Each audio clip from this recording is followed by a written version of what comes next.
Playoffs. The weight of what's at stake fuels every unforgettable moment. Tell me, are you with me now? Ready to put it down? Start at the bottom, already forgot them, but they won't forgive me now. The Astros' bats came alive in a late dramatic comeback. The Astros blowed open here in the ninth. Now, they will look to take control of the series. The faithful at Fenway will need help to lift the Red Sox, to regain momentum and continue their magical postseason ride. Adios, way out of here. The moment is now. Who will seize control? Are you with me now? Said, are you with me now? In fact, it's good in a while. They want us to simmer down. Can you hear me now? Game 5 of the American League Championship Series starts now. Are you with me now? Are you with me now? Thanks to Morris Chestnut, you can catch him on the new series, Our Kind of People, Tuesdays on Fox, and a live look at Fenway Park for this Game 5 of this ALCS, and Chris Sale looking to carry the Red Sox to a 3-2 series lead. He has struggled, only 3 2/3 innings and 2 starts combined in this postseason. Meanwhile, same thing for Framber Valdez. He was terrific in the regular season. He's had a hard time getting deep into a couple starts in this postseason. Who's going to get the job done today? We are about to find out as we welcome back to the pregame show. Now first pitch just minutes away on FS1 for this Game 5. Big Poppy, guess what? Putting your money on the line, my man. That's what we're talking about. The Fox Bet Thank Super G's, Pizza. baby. Come and get it. Free to play. Who Just wants answer it? 6 questions about today's game, and you could win $10,000 of Big Poppy's money. Who wins and by what score? Frank Thomas, what do you got? I'm still liking offense. I said 5-4 earlier, but the weather's so nice, I'm going to go 8-7 Boston in a nail-biter. My dog. Kevin, this is what you call perfect day to hit. So I'm going to take the over 7-5 Astros. See, you got to stay in your hotel room tonight because the Houston Astros. Poppy ripped up the envelope last night. Will tonight be a different story?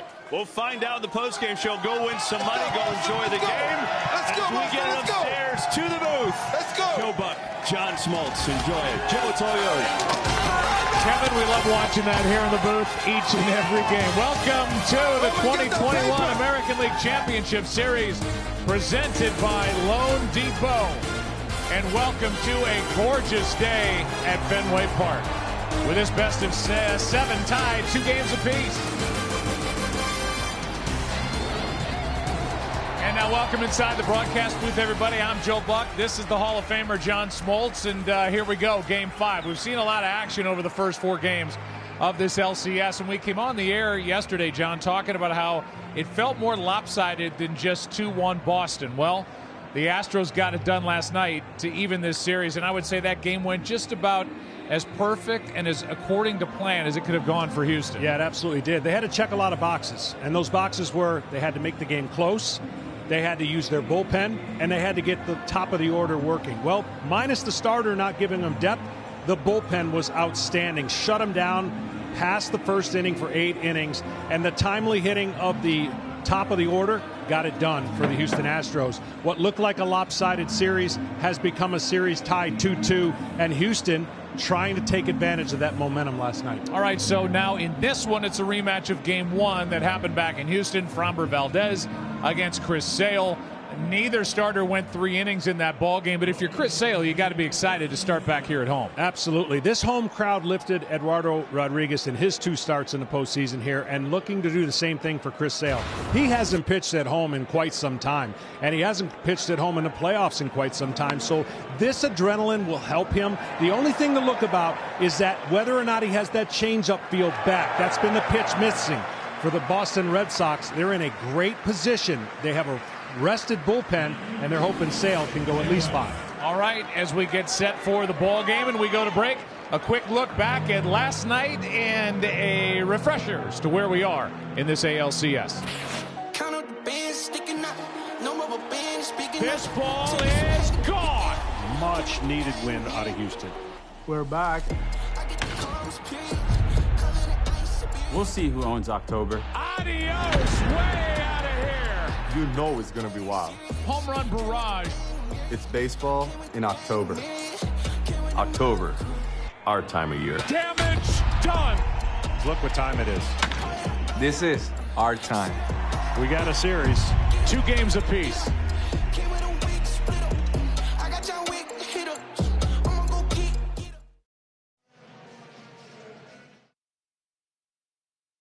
It's taken late heroics.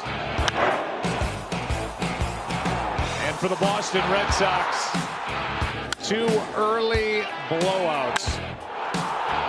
Doesn't matter how you get here. There are 3 games left. One of these teams is going to win 2 and go to the World Series. It is a beautiful day, 69 degrees, really no wind to speak of. Just gorgeous here in Boston, Massachusetts. We get set for game number 5. And down to the field we go and check in with Ken Rosenthal. Kenny. Thanks, Joe. Alex Cora has led a charmed existence while building a 17-6 record in the postseason, managing aggressively, creatively, using starters in relief. Last night, for the first time, it backfired. Cora did not want to warm up Nathan Eovaldi without using him. So Eovaldi entered a tie game in the 9th, trying to buy time, give the Red Sox a chance to win. Instead, he allowed the go-ahead run. Now, the plan is still for Eovaldi to start Game 6, but the question now is how he will respond after his 24-pitch outing in relief. First, though, comes Game 5. The Red Sox under Cora are 5-0 in the postseason after losses. A win tonight, and that part of the Cora mystique will endure. Now, over to Tom Verducci. Well, thanks, Ken. Last night, the Astros were 6 outs away from falling behind 3-1 when the man Dusty Baker calls Mighty Mouse came up big again. Jose Altuve, 5'6", hit his 21st postseason home run, his 12th that either tied the game or put the Astros ahead. And that ties him with Derek Jeter for the most clutch home runs in postseason history in 87 fewer games. Altuve has hit home runs in these postseason in the big moments. And if this is October, and on a night with a full moon rising, Mighty Mouse is here. Joe. Here he comes to save the day. Thank you, Tom. That was beautiful to watch. Tom had to get out of his spot there and walk and talk. That's next level nimbleness, which I think Tom will tell me probably isn't a word. Here's the Astros lineup. Jose Altuve, Michael Brantley had a huge hit after the go-ahead knock by Jason Castro last night. He bats second. Alex Bregman hits third at third. Yordan Alvarez is the DH. Carlos Correa is at short. Kyle Tucker, Yuli Gurriel, and Jose Siri, with Martin Maldonado still in there because of what he does at the plate, handling the pitching. Here is Chris Sale, who feels like he's getting better and better and better. And it was a baby step in game 1 for Chris Sale, although he lasted just 2 2/3. Yeah, there's not a worse feeling for an elite pitcher when you've lost your go-to pitch, and he's lost that changeup feel, which confines him to 2 pitches. The key for tonight in both pitchers are going to be who can get the most strikes early and effectively against these 2 great lineups. Sale, 37 strikes, 24 balls the last time, as you mentioned, in a shorter outing. His slider was really good, and the big thing is he's got an opportunity now to go deeper into the games that he's gone so far in the last 3-4 outings. And if it's that magic pitch for Chris Sale, that should tell you all you need to know. He only threw 4 of them in that game 1 start.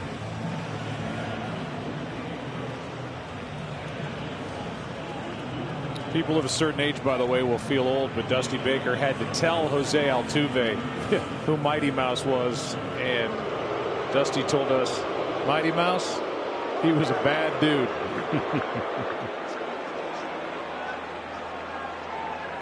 It's a cartoon. The cartoon back in the day.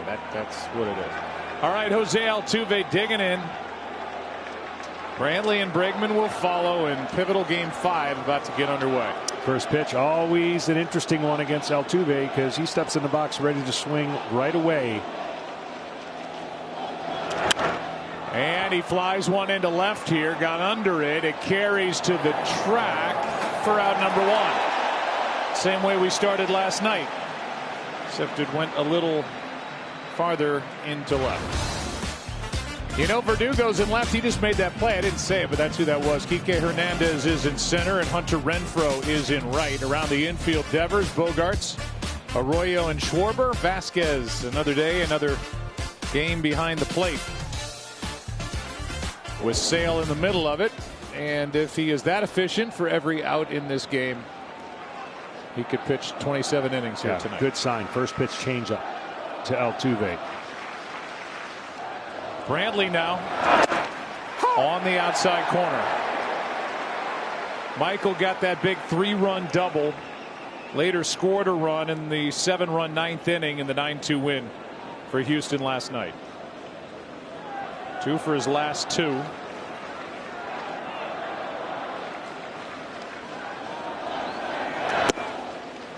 One of the things, Brantley's so tough to strike out, but you can't imagine this matchup's fun for him. 13 strikeouts against Chris Sale and 45 at bats. It's a tough angle that he gets to see the angle of that ball. If he starts the slider at you, there's a chance it could end up for a strike. If he starts it in the middle, it's going to be a ball like that. It's a strike, and that's what Brantley is so good at, staying in against left-handers.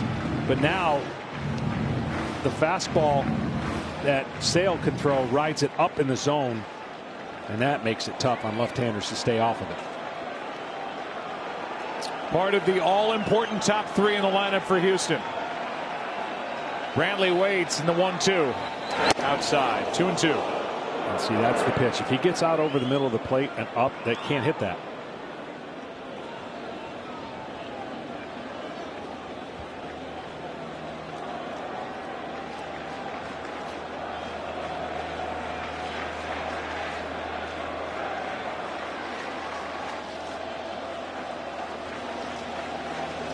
Two-two pitch. Struck him out. 96. 2 down. See, Chris Sale doesn't have to pitch at 96 anymore, but he has the ability to run it up there. He can throw his 93 to 94. Not a get-me-over, but he doesn't have to use every effort. With 2 strikes, that's what you're going to see a lot of. You're going to see the eyes of the hitter be elevated, and then that allows him and his fastball to not be so the hitters can't sit on his fastball tonight. Altuve fly to left. Brantley struck out. Bregman now, who homered with 2 out, nobody on in the first inning in game 4. Tried to hold up, could not. Another first pitch changeup.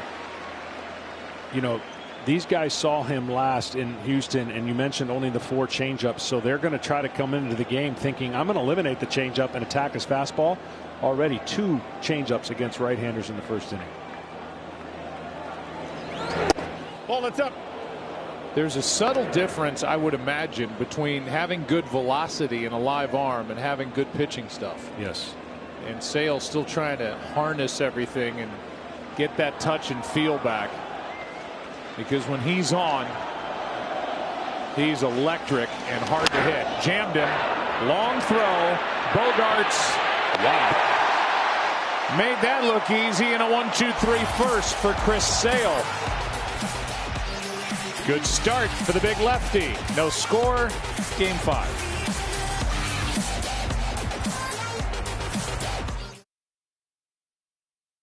Hernandez back in that leadoff spot. He's followed by Kyle Schwarber, then Xander Bogaerts. Rafael Devers, JD Martinez, and Hunter Renfroe in the middle. Back end, Alex Verdugo, Christian Arroyo, Christian Vasquez. Against a left-hander, 27-year-old Framber Valdez. How do you build on momentum? Well, your next day starter is the way you build on it or the way you lose it. And they're going to need a better output out of Framber Valdez, and his sinker is going to be the key. If he can throw strikes with his sinker, whoo-hoo, he's got a lot of weapons to quiet this offense. But if he doesn't, the offense will win out. Kike went deep off Valdez in game 1. One of his 5 home runs this postseason.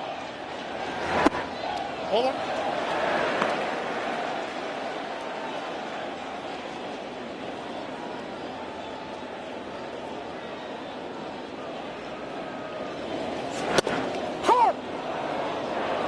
For coverage of this game in Spanish, please tune to Fox Deportes, which is celebrating its 25th anniversary. 1-1 from Valdez is outside, ball 2. I know a little Spanish. No SOCKS. I say that all the time to my teammates, and it means nothing other than no socks. You're a beauty. 2 balls and a strike. And that's bounced foul left side. Well, with Framber, I want to show you the difference between 2 pitchers. He draws a line from the mound to home plate. He wants to land just inside that with his front foot. When you watch him follow through, it's as if there's a brick wall in front of him that he doesn't want to go through. In other words, he's staying back on his foot, landing and finishing. And that finish is what allows that 2-seam fastball to have late movement. And the difference between a Chris Sale and the way he throws across his body, this is straight line. He's going to go right down this line and land just on the other side, and see how he tries to stop all that energy because he wants to stay still and throw that sinker for action. 2-2 again to Hernandez is high in a full count. I feel like I said full count last night 38 times. It really has been amazing on how hard it has been for the Astro pitchers to put away the Boston lineup. Inside corner, struck him out. Borderline pitch, and Valdez gets the call. 1 away. See, he has so much movement, Joe, that he sometimes tries to be too perfect, I think. And that's easier said than done when you just say, start it down the middle and let it move. He pulled that sinker, got away with it, and it hit the inside part of the plate. But when he's good on his arm side, away to a right-hander and into a left-hander, and that's what makes him special. Well, that was a good pitch for out number 1, and Kyle Schwarber will stand in.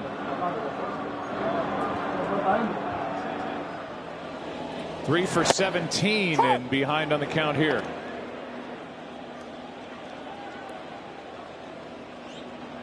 Clubbed a grand slam here in game 3.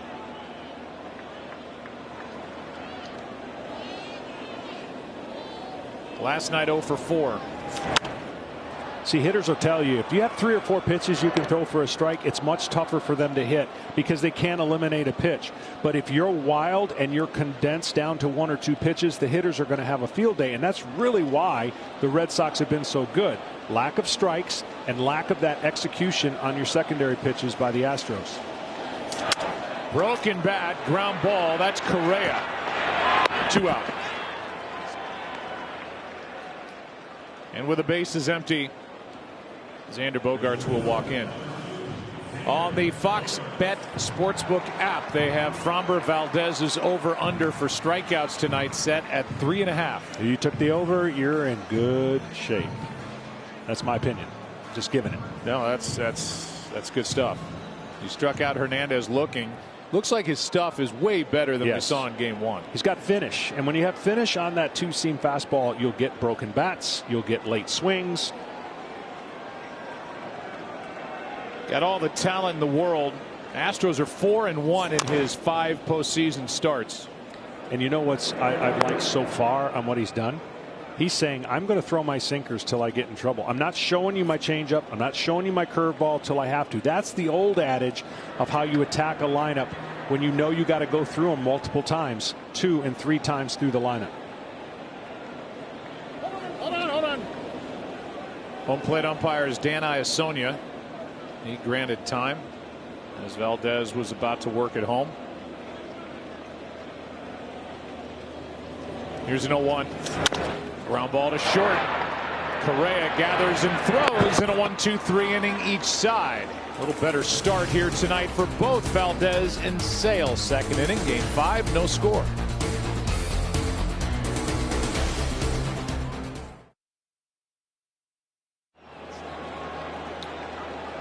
That little stat there comes with an asterisk. This is just his 12th start all in. He came back on the 14th of August as he had to work his way back from Tommy John surgery.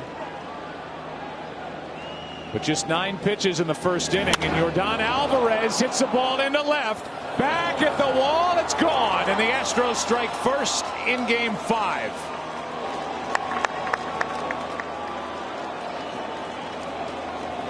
Yordan Alvarez gets his second of the postseason, his first of this ALCS, in Houston, like last night, on top here early. Well, take note, Sale and Vasquez. The Astros have come out swinging early, so that's going to effectively change your strategy. This is a first pitch fastball. Not a horrible pitch, outer part of the plate, and he just goes with it. And so far, the Astros, their game plan is strike early and maybe often against Sale. Don't let him get to 2 strikes or deep in the count. Ball carried a long way the other way off the bat of Alvarez, who hit 33 during the regular season. And a strike is into Correa.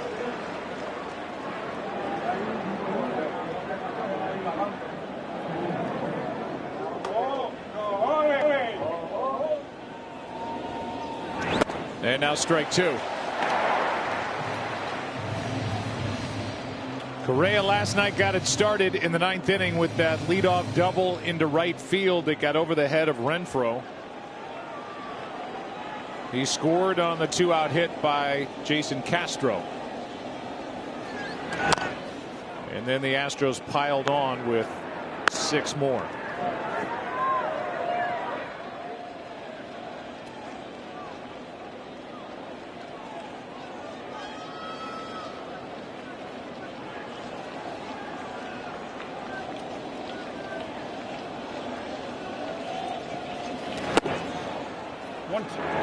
I showed you Valdez and what he does. Sale starts out of the same slot, but look how far across the line he throws across his body. You want to see a tough left-hander against left-hander, and even the illusion he creates. 2 pitchers left-handed, but so different on how they get it done. 1-2 to Correa is in for strike 3.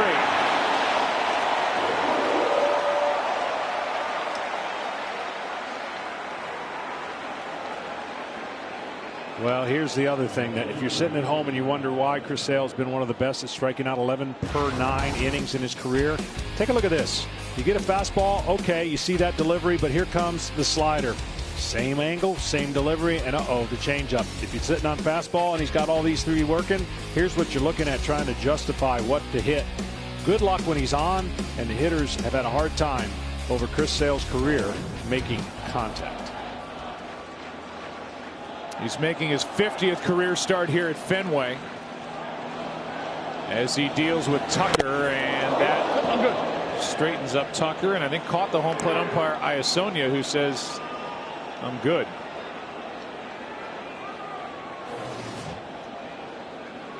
Tried to elevate the ball. He got it elevated. Off the glove, off the shoulder, and it's ball 1. Dan Iasonia behind the plate. Alan Porter at first. David Rackley at second. Rob Drake at third. Bill Miller in left. Laz Diaz in right. A swinging strike on Tucker. You know, when Sale was with the Chicago White Sox, he put eye-popping statistical categories up. He struck out guys. He maxed effort everything. But I think he's become a better pitcher since coming to Boston and understanding he doesn't have to max effort everything. And so next year, watch out for him to become more complete post Tommy John. And what I mean by that, Joe, is that you get so used to, oh, I'm striking out 12, 13, 14. Well, he even himself said, I want to pitch deeper and have less sexier stats if it means helping my team win. And he's learning how to do that without max effort all the time. 97 on that last pitch and a 1-2 delivery.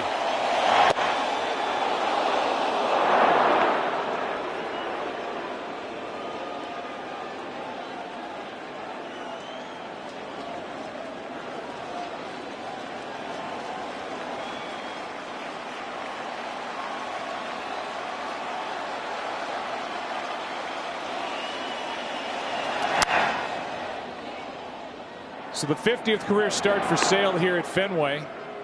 Only Pedro Martinez will end up having more through his first 50 starts with the Boston Red Sox here in this park. He had 478. Sale 405. He's got 2 in this game. Tucker hits one in the air into left. Drifting is Verdugo, and he has to chase it down in the end for out number 2.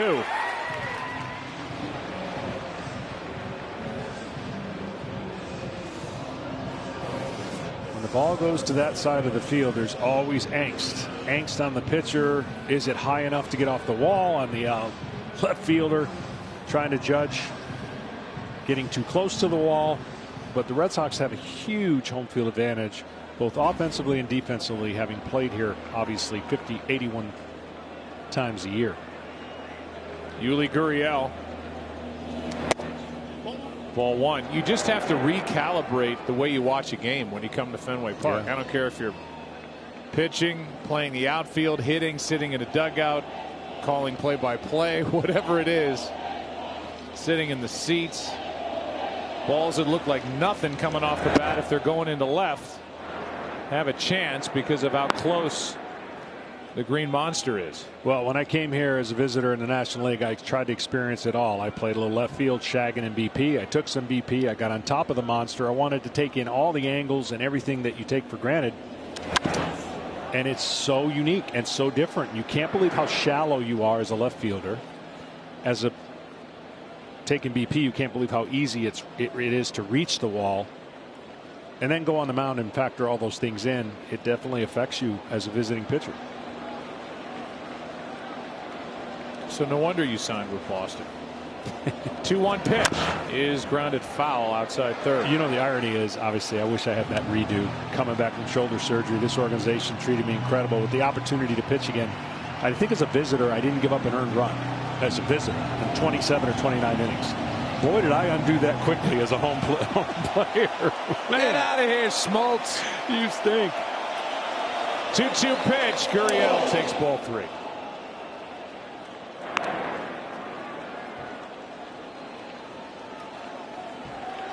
You also get those little flippers down the right field line that get your attention too. And then you go out into center and right center and it just keeps going. 3-2 now. Gurriel out in front. Fouls it. I do think I would have loved pitching here full time though, because of the way that I pitched. I pitched on the outside part of the plate primarily my whole career. Sliders away, splits down and in. And I think that would have aided me. The big center field and right center where most of the right-handers, I was trying to get them to hit the ball. 3-2 pitch from Sale again, and he got him on the inside corner. But the inning started with a DH. This thing would have gone out of any park. The other way, big, strong, left-handed hitting Yordan Alvarez puts Houston up 1.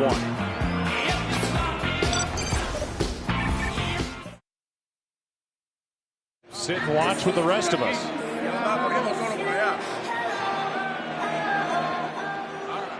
Framber Valdez threw 12 pitches in the first inning, had a 1-2-3 frame. Evers and Martinez and Renfroe coming up. All sinkers, Joe. 12 sinkers. That's a great sign. It's like a dozen donuts. That's right. Eat a donut, get a sinker. Here is Devers, shattered bat. Man, that is oh, what a catch down there. Forget the out. I mean, I know this is an ALCS out, but that guy, I hope we have it. This bat goes a long ways and could be dangerous. Watch this catch. Oh, wow. How good is that? That is amazing. What could have happened? There are a lot of people thanking him, and they should. That is a weapon heading into the seats.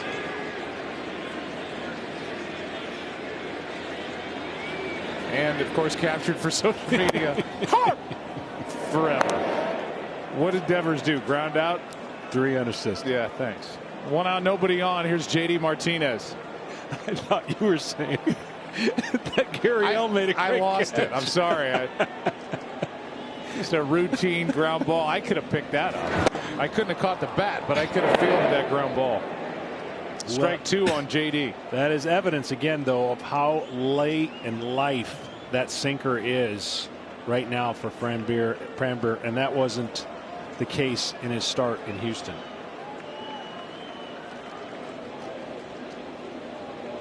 Here's the 0-2 pitch.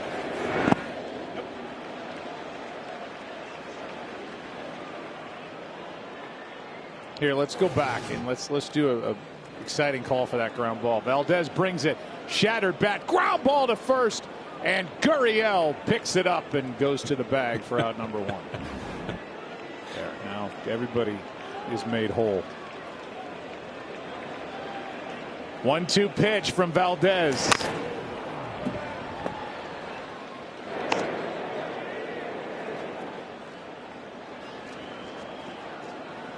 JD Martinez didn't have a hit last night, but he reached with his first inning walk. He's now reached in 15 straight postseason games. But he is in the lineup. He is the DH, and he would like to match what the Astros DH just did in the top of the inning. Instead, he strikes out. Strikeout number 2 for Fromberg. Our player resume sponsored by Indeed. Contrasting styles this postseason. Houston, 36 2-out runs, most all time through 8 games in a postseason for any team, and a franchise record 21 home runs already for Boston this postseason. With at least this and one more game to go for Alex Cora's team. And they hope to move on and take on the winner of the Braves and the Dodgers. That's a strike into Renfroe. Valdez, love the way he finishes. In a day and age where everyone's trying to throw it super hard, they fall off the mound one way or another. He stays right in the center of the mound. And he's got his head pretty still. If he doesn't jerk his head, he stays on top of that two-seamer. I mean, the best that ever did it, Greg Maddux, stayed right in. That's why he could field his position the way he does. And right now, he's on that two-seam sinker, throwing a lot of strikes and putting the Red Sox on their heels. That is 2 Greg Maddux references in less than 5 games. Yeah, I don't know why I did that either. He gets excited when I do it. Does he? I know. He's. I mean, this is a whole lot going on. Right? He doesn't. This is a classic delivery. He gets to the inside of his foot, and then all that weight distribution and balance is staying right in front of him.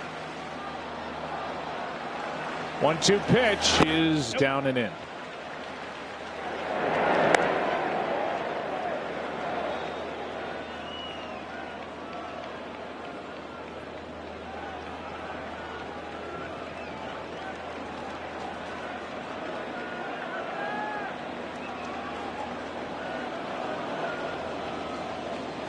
Renfroe takes strike 3, and already 3 strikeouts for Valdez. Both pitchers really on here early. There he is, the hero of the second inning of Game 5.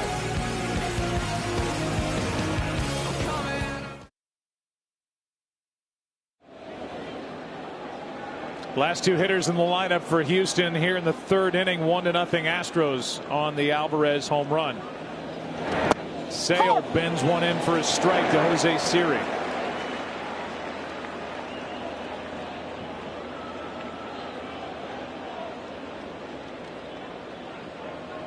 Oh for 3. Had some good at bats when he got the start back 2 games ago.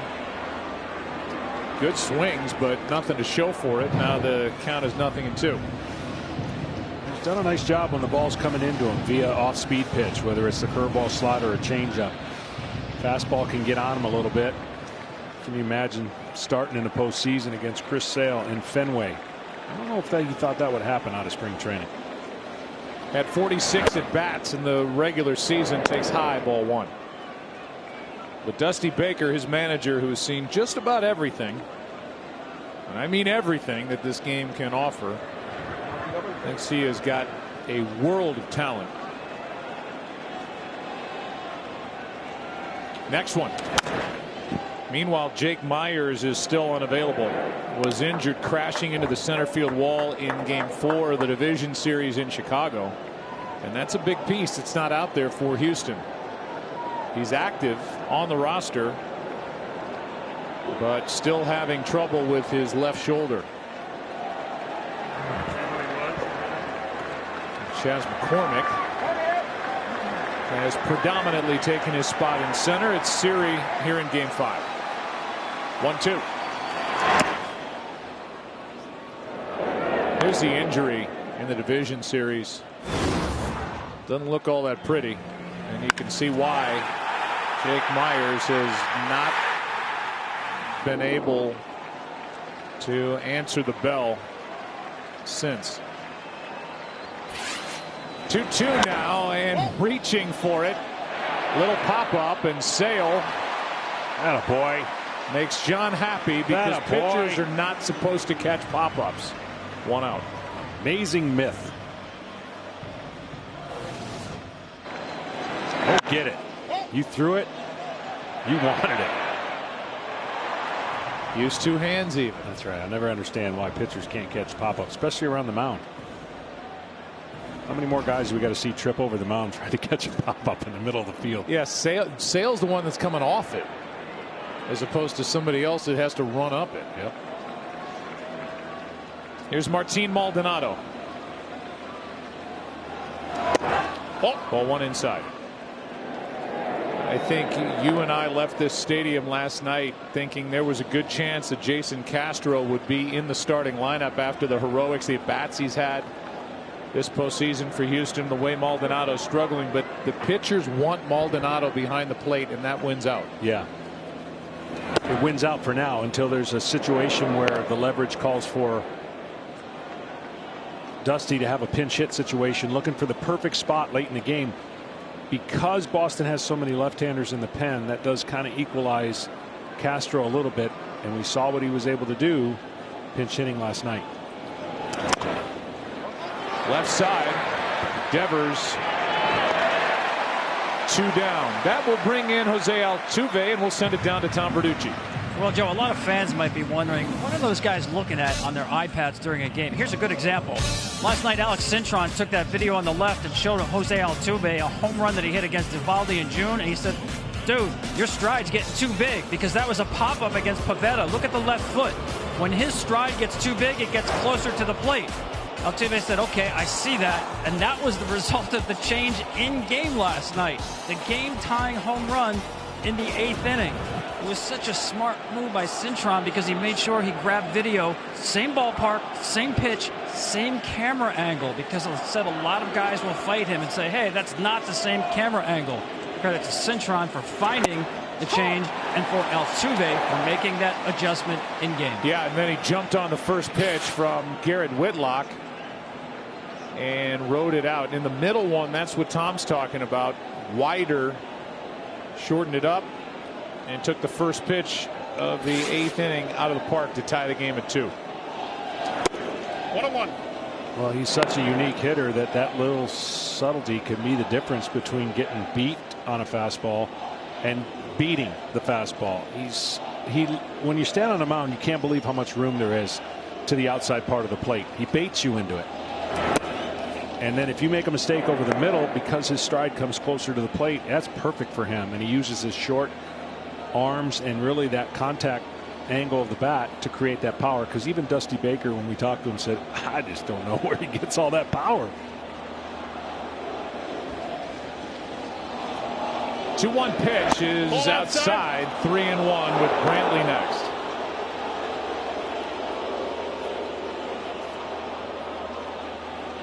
You know, for years in the middle of his career, and when all he was doing was belting out 200 hits, there was a little bit of complaints that he swings too much and swings at balls to put in play that could turn into walks.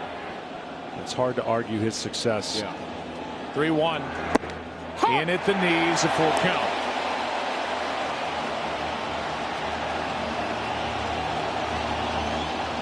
He's been an MVP, won batting title,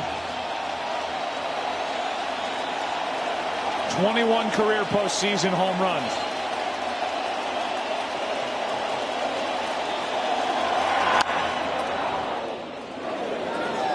I just think we've never seen. I think it's the most unique double play combination I've ever seen. From size difference to, it just shows you in baseball you can be really any size and get it done if you have the right mindset and mechanics. Of course, Correa tall, Altuve short, but You look at the numbers, and they speak about the same. Another 3-2, and that's hooked foul. Might have been ball 4, but he wants to swing it. And the home runs this season, including the postseason, he likes to pull. And they're not cheap. I mean, the home runs he hits are bombs.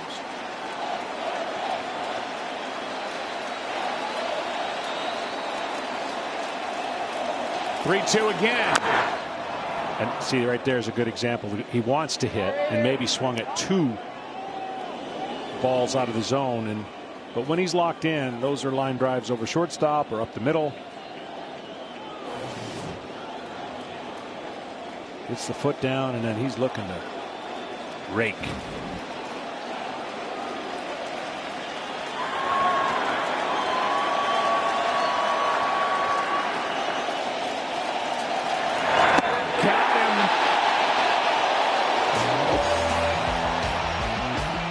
Slider from Sale and strikeout number 4, and he's through 3, down 1.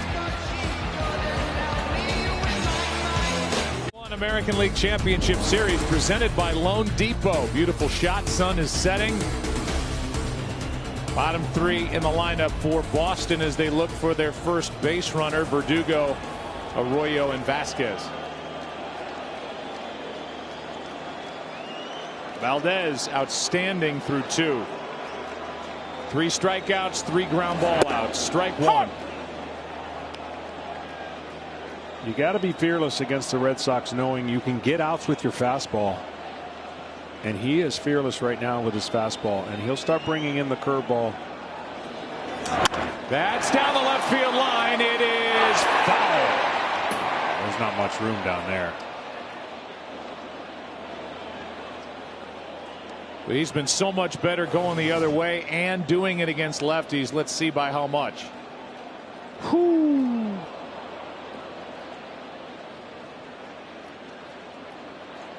The extra umpire helps down the line. And now Bill Miller, who's a crew chief, gets to talk to fans down that way. Here comes the 0-2 to Verdugo, and a foul ball.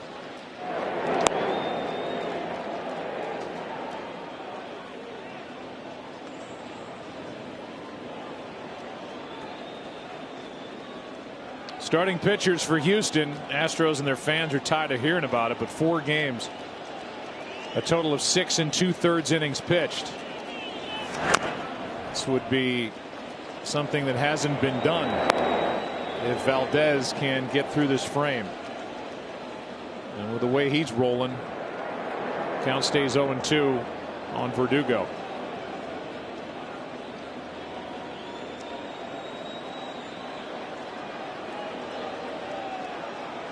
A 27-year-old from the Dominican Republic, showing how talented he is. Ball 1.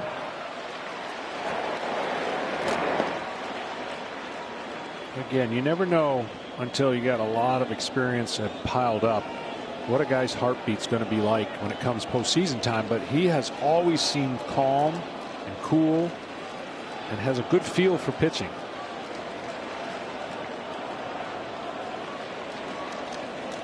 One-two pitch is grounded to first. Fair ball. Gurriel to the bag. 1 out. For more on Framber Valdez, down to Ken Rosenthal. Well, Joe, John spoke earlier about the importance of Valdez simply throwing the ball down the middle. Well, the Astros have a word they use to describe that approach as it relates to Valdez. They call it Framberizing. They don't focus in meetings on specific locations with Valdez. They want him to do just what John said. Aim for the middle, let the stuff play. It's a phrase they use in every meeting. Framberizing. So far, so good with that. Retired all 7 he's faced. Gets strike 1 on Christian Arroyo. Well, just total different approach. In the first game, he threw 35 strikes, 29 balls. Tonight already, he has 23 strikes and only 7 out of the strike zone. So that's taking charge and making the adjustment from game to game. Ball. 1 ball, 1 strike.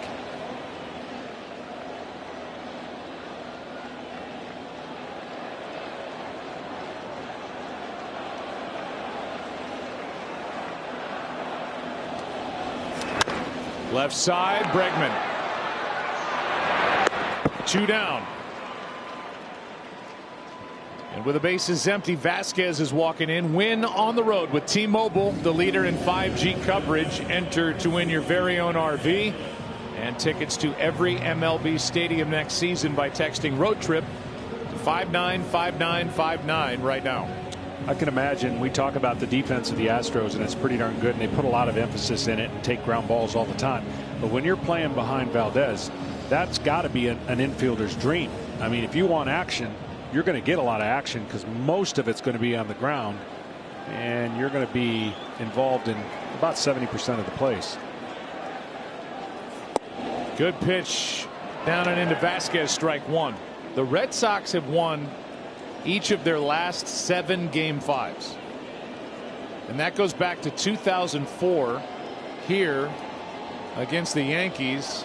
Won in the 14th inning on the Big Papi home run that sent that LCS back to Yankee Stadium. Game 6 was later that night. He also had homered earlier in the ball game in the 8th to help tie it. And the Red Sox went on to win their first championship since 1918. Here's the 0-2. No. 1 ball, 2 strikes. And if you believe in the numbers, there's a great percentage of victory in a 7-game series when you win Game 5. 70% is a good number when it's tied 2-2.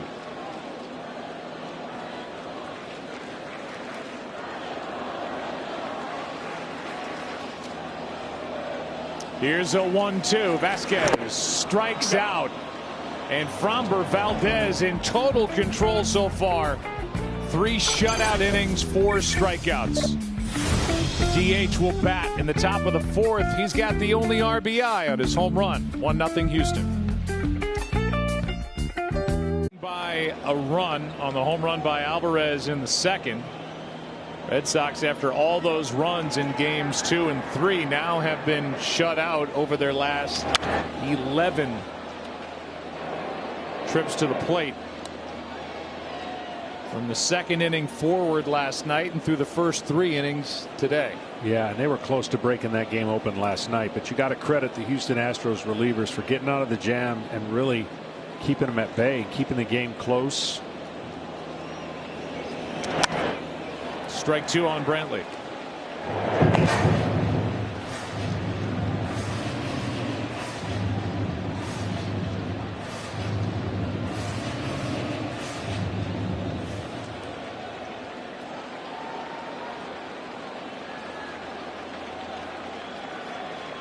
Brantley struck out his first time.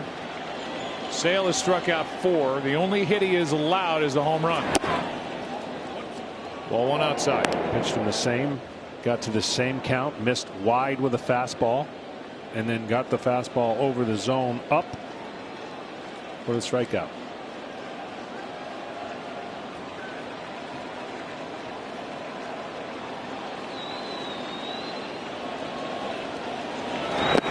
Fooled him, struck him out. Out number 1 in the 4th. As Brantley goes down for the 2nd time. Well, the postseason continues later tonight on TBS. Dodgers try to even that series 2-2. And continues tomorrow with Game 5 also on TBS. Then on Friday, we're back in Houston. We know that is a certainty. Game 6 of this series. Red Sox and Astros coverage will begin at 7 Eastern, 6 Central on FS1, the Fox Sports app. We talked about this last night. If you're wondering what in the world that just was, this will be tonight the 100th postseason game at Dodger Stadium. 2nd most of any stadium across baseball. Old Yankee Stadium, the previous Yankee Stadium, the leader in that category by plenty. But the stadium in 3rd place, Fenway, with 91 postseason games. That is including tonight. This is the 91st. 2-0 the count on Bregman, and in at the knees, 2-1.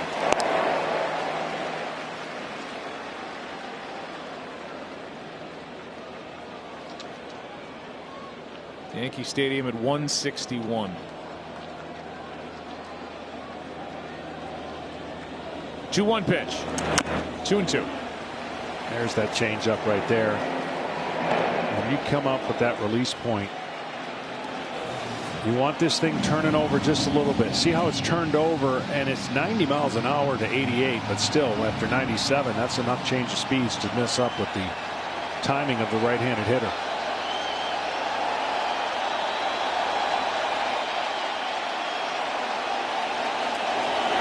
No! He didn't go. And a full count on Bregman.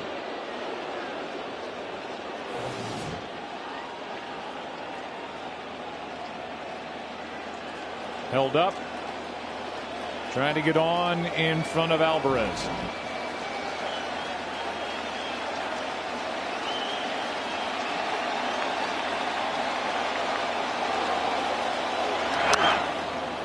Fouled it straight back.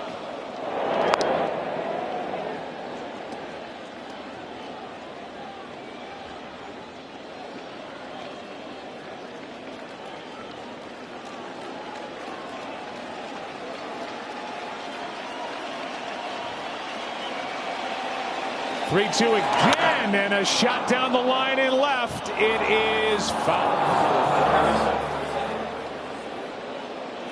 Got that slider up. It was a little late on his arm coming through. When that slider's good, it starts over the plate and gets to the back foot of the hitter, but that one stayed over the plate. 11% on the Red Sox. Bregman pulled it foul.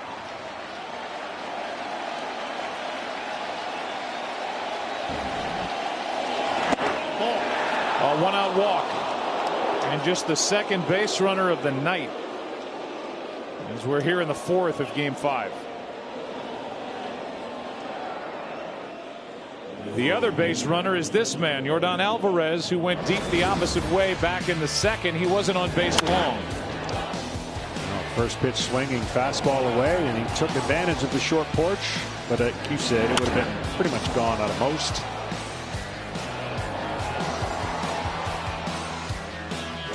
.390 feet. That would get out, and here's Alvarez with one on, one out.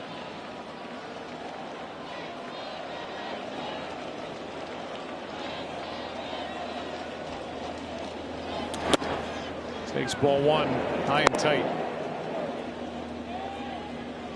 Sale came in with a career regular season ERA of 3.03. He's won 114 games, lost 74. The postseason ERA of just under 7, 6.91. That's a strike. He's shown that he's willing to throw a little bit more changeup usage, but if he was really locked in with his changeup, this would be a candidate. Alvarez really struggles against left-handed changeups. He stays on pretty much everything else, but the changeup against lefties. Ball. Throw down to first, and Bregman back.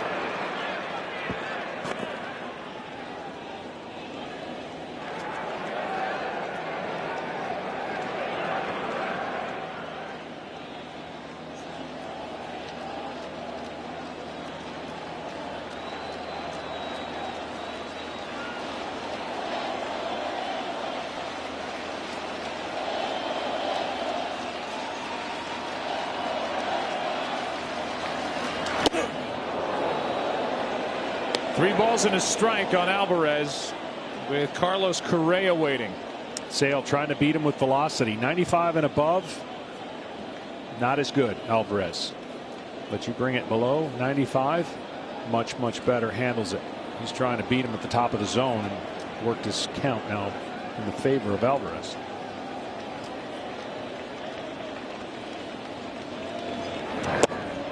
How about that pitch on 3-1? I feel like that pitch against left-handers is automatic for him. The release point of where he throws that and the visual that he has is so much better than when the right-hander's at the plate. Where he's trying to throw it of course, has the invisible person in the left-hander's batter's box. But the left-hander being there, he's got better feel for it. 3-2 pitch and a high fly ball into left. This ball is off the monster. Bregman to third. Long single for Alvarez. First and third, 1 out. This is just incredible hitting. After having a little bit of doubt of the 3-2 pitch could be a breaking ball, he tried to heat him up with a fastball right down the middle, it looked like. And that's where it was. And Bregman knew right off the bat that was going to definitely be off the wall. So he's going to third. Alvarez could not go to second, of course.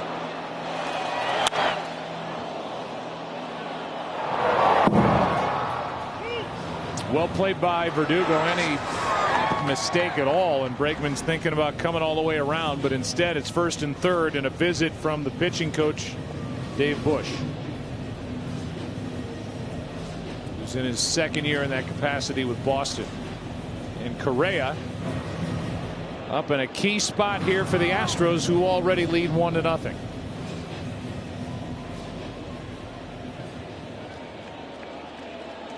Adam Ottavino cranks it up for Boston in their bullpen.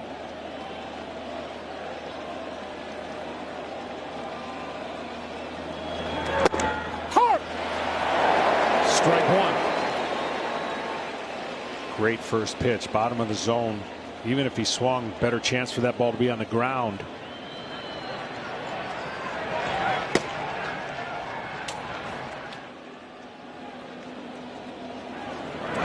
Yes. Tied him up. Correa tried to hold up, couldn't. Strike two. And see, that's what that first pitch did, is set up that breaking ball low. Excellent job by Sale. No reason to change the height on anything because he got the call in the bottom of the zone. He went with a slider at the bottom of the zone.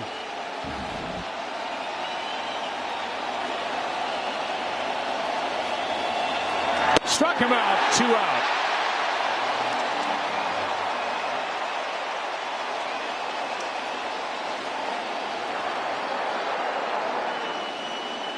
Seeing kind of vintage Chris Sale here. That exactly, and you know what? It's tough to strike out a lot of the guys in these lineups, but the first pitch was established. The second pitch, all right. Once he gets that call, he can go to this pitch. Now he's going to get him in any area that he wants, and he elevates the fastball, and Correa couldn't catch up. Big strikeout for Sale and the Red Sox. Brings in Kyle Tucker. First pitch, Kyle Tucker against left-handers wants action quick.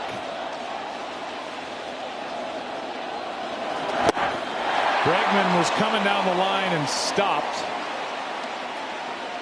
I think Vasquez, the catcher, just went out and said, hey, don't forget about him. Bregman could have walked home. Sale didn't flinch as he was set for a while, and Vasquez just went out and gave signs.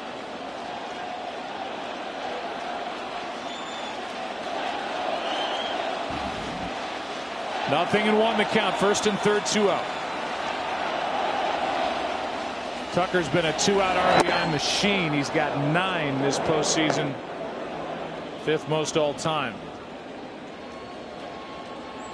With true strikes in this situation at times, we probably won't see it here, but the runner at first kind of stumbles off the bag as if he's going to get in a rundown, which allows Bregman to score. You kind of use the old trick play, but those were done a long time ago, where it's a hard play to defend if you don't see it coming. Here's a 1-1 to Tucker. Well, here it is, a ball and 2 strikes, and Sale could strike out the side in the 4th.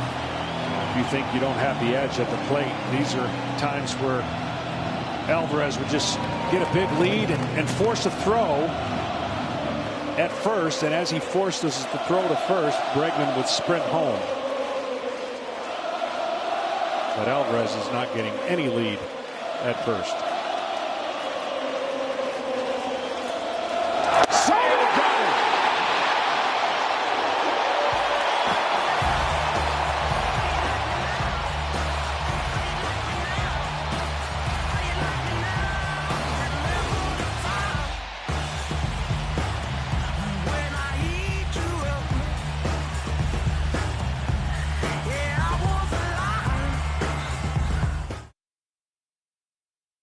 Correa and Tucker against Chris Sale, who was fired up to say the least. He's been terrific. The home run by Yordan Alvarez. The only run. And how about that? No starting pitcher's been perfect through 10 batters against the Red Sox this postseason. No starting pitcher's been perfect through 10 against anybody this postseason. Yeah, he's been on, but so has Chris Sale. Only the one blemish. Ball outside. Count 2-0. Maybe a more interesting note is no pitcher has retired the first 10 batters against the Red Sox in postseason history at Fenway Park. This is the 91st game. Valdez trying to do that if he can get Hernandez, and he has. So more history here, and it's a pitching piece of history on the part of Framber Valdez. Perfect through the first 10 batters. First time that's happened in postseason history here at Fenway against Boston.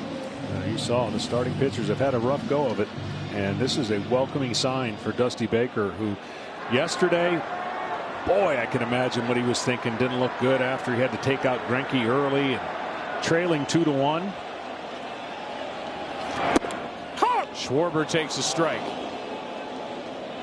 But thanks to his bullpen, and he does have a deep bullpen, the fortunes turned. Went 7 2/3, no runs, 4 hits, 10 strikeouts, 4 walks. 1 ball, 1 strike.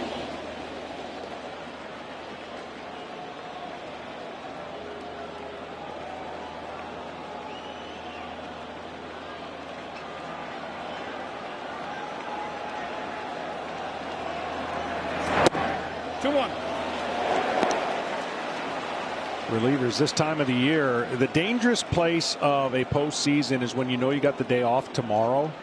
So your tendency is to use guys knowing they got the day off. But if you can rest a guy and give them the 2 days off with 2 remaining, whether you're up 3-2 or down 3-2, is a luxury. 2-1 now. Not hard hit. Gurriel has to flip for the out. As Valdez wins that race to the bag. 2 down with Bogarts coming up. For every RBI during the ALCS, Loan Depot will be donating $1,000 to the Boys and Girls Clubs of America. That's on top of the over $500,000 they've already donated this year.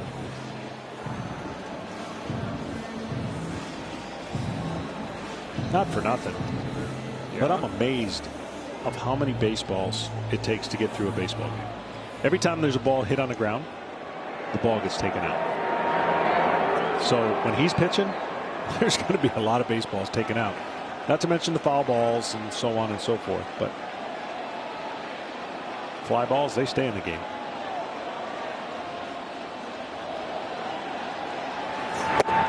Let's check in with Tom Verducci. Yeah, Valdez threw 70% ground balls this year. That's an extremely high rate. How about 100%, Joe? He could have gone through these first 3 2/3 innings without an outfield. Nothing in the air yet. Plus 4 strikeouts. This grounder's foul. And in a blink, the count is 0-2. I tell this story all the time. Chipper Jones, rookie year. Got a ground ball, looked at the ball, saw it on the one left side. It's like, oh, wow, perfect. You know, ball goes opposite of wherever there's a mark. 7 consecutive pitches without making contact. Dribbler to Chipper, foul. He picked it up, chucked it in the stands. I thought we were going to fight on the field. He's like, what? I said, don't ever throw a ball out until the umpire throws it out. And since then, you know, obviously today, every ball that hits the ground is gone. 0-2 the count. Hard hit, but right at Altuve. Framber Valdez turning in his best. 5th inning, game 5. Houston coming up. Still leading by 1.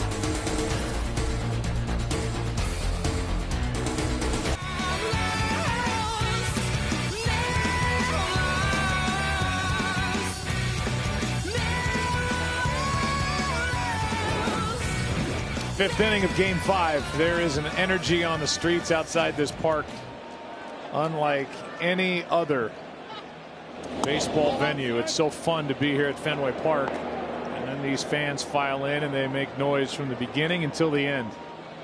As Yuli Gurriel leads it off, took a ball, 1-0 Houston on the Yordan Alvarez homer.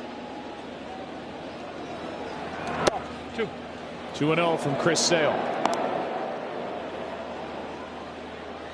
Both pitchers done an awesome job of making necessary changes between starts to get to this point. Of course, Sale, 7 strikeouts, a couple big ones last inning. Ball. Pretty good pitch, doesn't get the call. To count 3-0. Siri and then Maldonado the next two.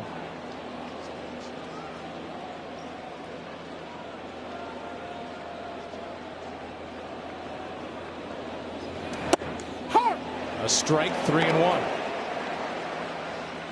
Well, the changeups, when he is on, the hitter has no chance recognizing the changeup versus the fastball because the arm action, the way the ball comes up, a little bit up to Altuve, got the ground or fly ball out. This is a ground ball. That's Devers. That is fantastic.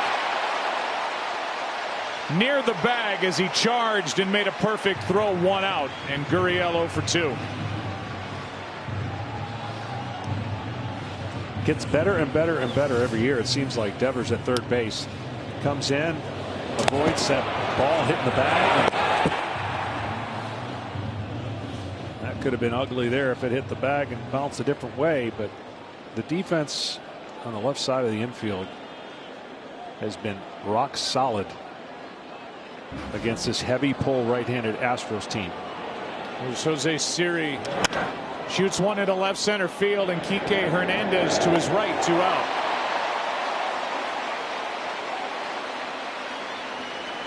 Still having good swings, but does not have a hit. 0 for 5 is the Astros center fielder here in Game 5. And with 2 out, nobody on, Maldonado will step to the plate. Meanwhile, on the other side, as Sale is about to throw pitch number 78, Framber Valdez has gone through 4 innings against this Red Sox lineup and thrown only 46 pitches. Heavy sinker, throwing strikes. He's showing what you can do against a great lineup, and he's imposing his will versus the lineup imposing their will by getting hitter counts all the time and kind of squeezing the pitcher to make a perfect pitch. 0-1 delivery. Will pop up right side. Long run, but there for the out is Renfroe. Halfway through Game 5. Pitching is dominating. Sale, Valdez, 1-0 Houston.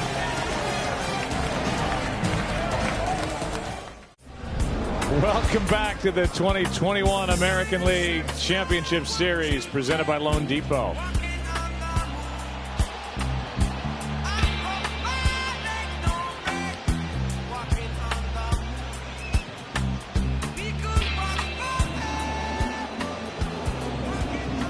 Valdez is doing right now.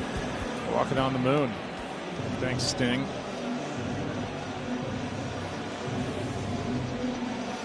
Now, I don't know. Umpires have an issue with something going on here before the start of the bottom of the 5th.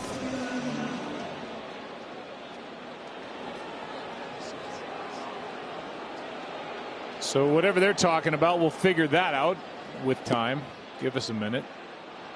Something over the wall or what? Talk about Thursday night football tomorrow night. Raise your hand if you're getting on a plane and going to Cleveland. I am. Steve Horn is. Yeah, baby. Denver Broncos at Cleveland Browns tomorrow on the air at 7:30 Eastern, 4:30 Pacific. Case Keenum and the Cleveland Browns taking on Teddy Bridgewater. The Denver Broncos. 2, 3, and 3 teams both needing a win, and we're in some kind of delay here.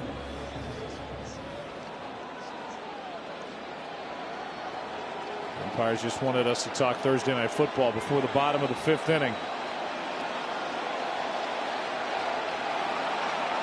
Whatever it was has been ironed out, and here's Devers. Why not? Bregman way toward the second base bag. Left field is, well, the left side of the infield is pretty wide open. Now Bregman shortened up just a little. At some point in the dugout, the boys in Red Sox are saying, let's see what he's like out of the stretch. That they're going to get to see as Devers hits a rocket into right. And the leadoff man is on for Boston in the 5th.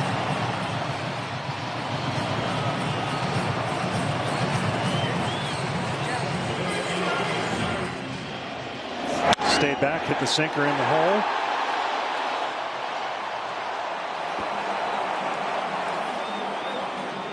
First base runner of the night to start the 5th for Boston. Here's J.D. Martinez.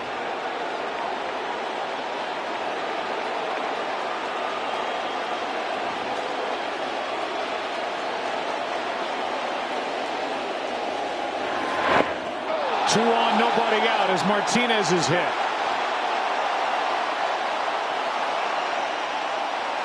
That same group that said, let's see what he does out of the stretch is yelling, we got ice.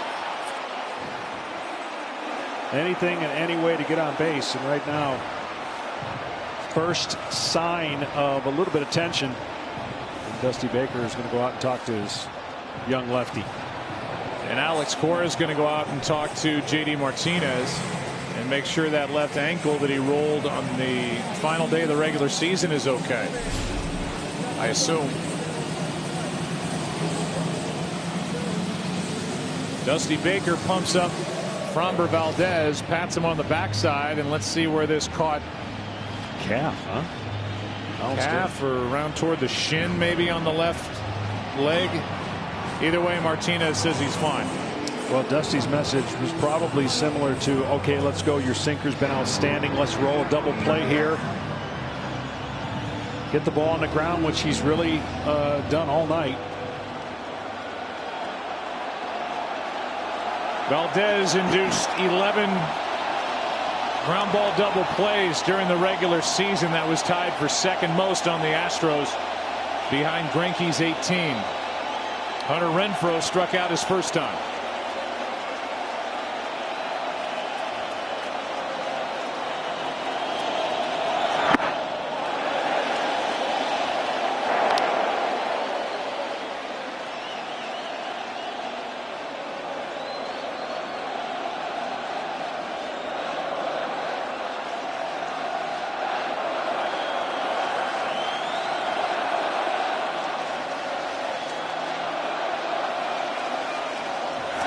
Hold down. 2-0. The Red Sox last night 0 for 9 with runners in scoring position. They left 11 on in game 4.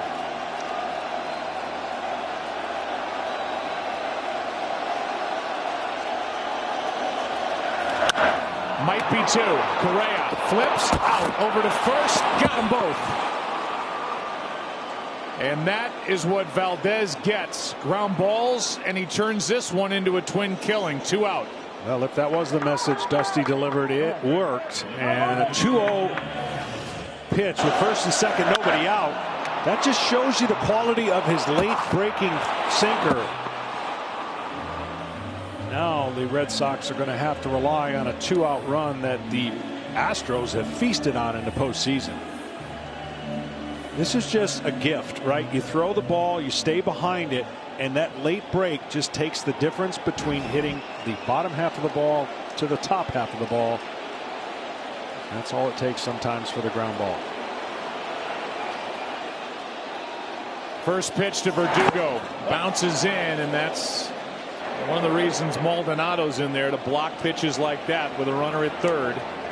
Devers had bluffed going down the line. That's ball 1. Now Valdez is obviously more comfortable out of the windup. Why not? He retired most of the hitters out of the windup, but out of the windup, of course, with Devers at third, it just creates a little bit more of an opportunity to get a bigger secondary lead if something is in the dirt. Devers comes halfway almost. Ground ball right side. Gurriel to the bag, and what a job by Framber Valdez. A base hit, a hit batsman, the double play, and a ground out. And Game 5 is through 5 with Houston up by 1. The app from real-time tracking of every pitch to in-depth analysis of the games. Download the MLB app today to make this postseason major. There was a lot of conversation going into the bottom of the 5th and more conversation before the top of the 6th. With the umpiring crew, we think we know what they were looking at. There was a light that was shining out in center field at the top of that green fenced area in the center field wall. Altuve takes a strike.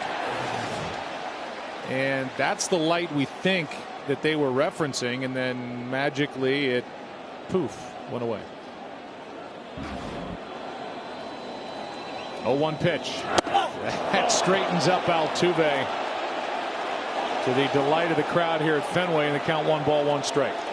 Well, Chris Sale has kind of switched up his usage. First time through the lineup, he had about 27% slider. Second time, he's thrown 41%. And mixing it up now the third time through the lineup. Ball down. 2-1. Top of the order, Altuve, Brantley, and Bregman.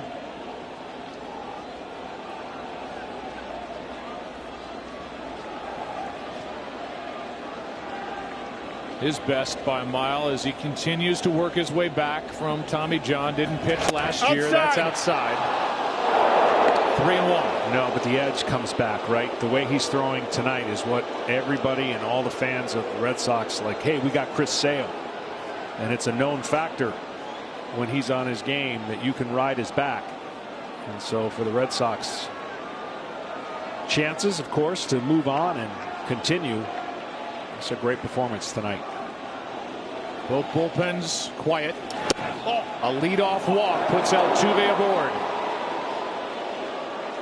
Second walk handed out by Sale. Let's go down to Ken Rosenthal. Well, Joe, what Sale is doing tonight is a testament to the work he has put in the past few weeks, just trying to get comfortable again with his delivery.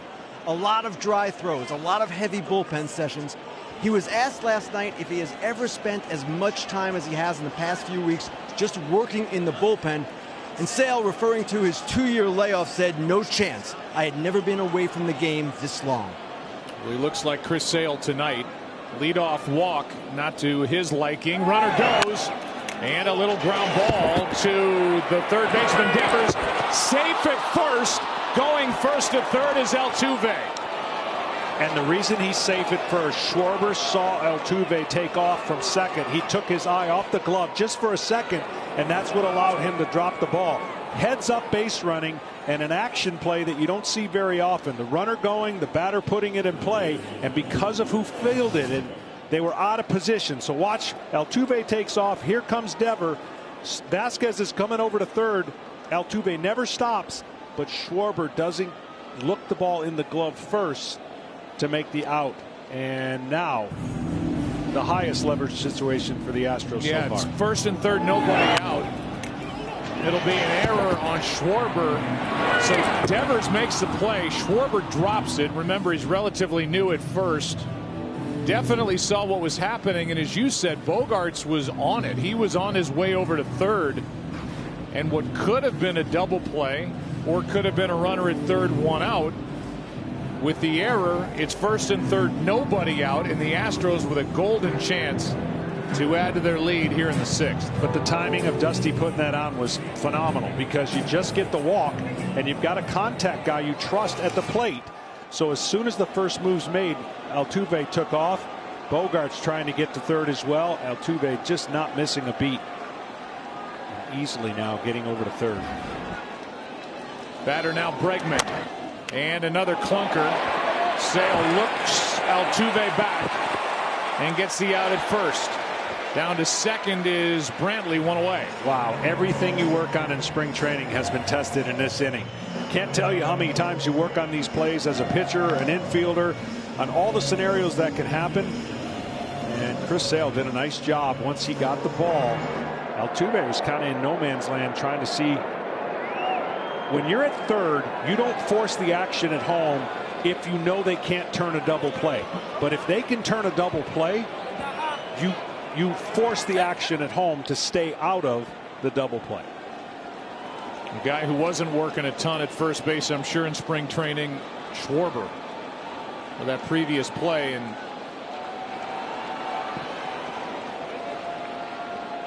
he dropped it for an error. It's second and third, one out.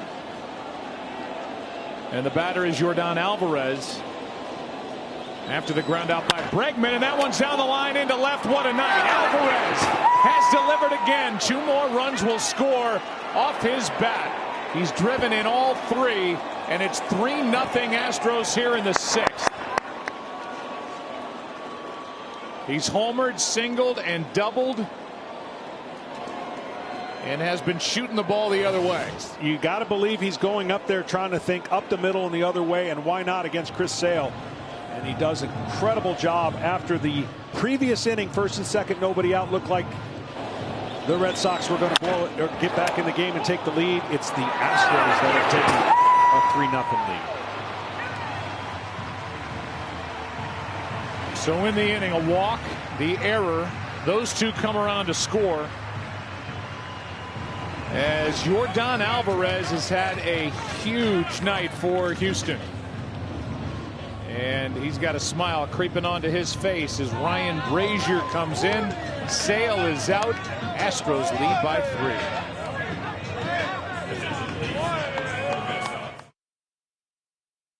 3. Hits have gone the other way. He didn't overswing. Bat path stays on the ball.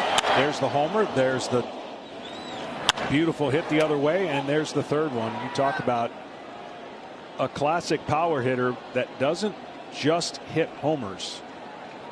He's gotten 3 big hits, now 3 big RBIs. He's got the only hits tonight for Houston, and obviously the only RBIs. 3-0 as Brazier comes in and gets strike 1 on Correa. You think about it, I mean, there's still plenty of time for Boston's offense to get cranked back up, but you think about those second and third games and how awesome they were. And now, who would have thought that the Astros could go 13 scoreless innings against their offense and start picking up theirs, the Astros offense, timely hitting. Ball outside. That's outside. 1 ball, 1 strike from Brazier.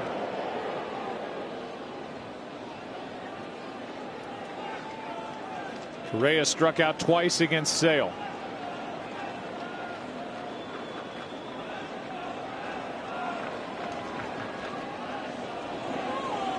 Here's a 1-1. No. Ball 2. For Yordan Alvarez, it's the first game of his young career with 3 opposite field hits in a ball game, regular or postseason.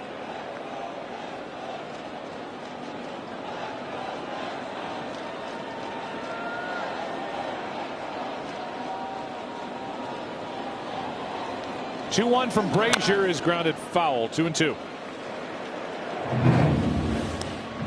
It's been a crazy year for Brazier, who did not pitch during spring training. No games. He's rehabbing from an offseason hand injury. And then he missed the Red Sox first 134 games on the IL with a left calf strain. And then a head injury from being hit by a batted ball during a simulated game. But his stuff is good as he shows to Correa. 2 out.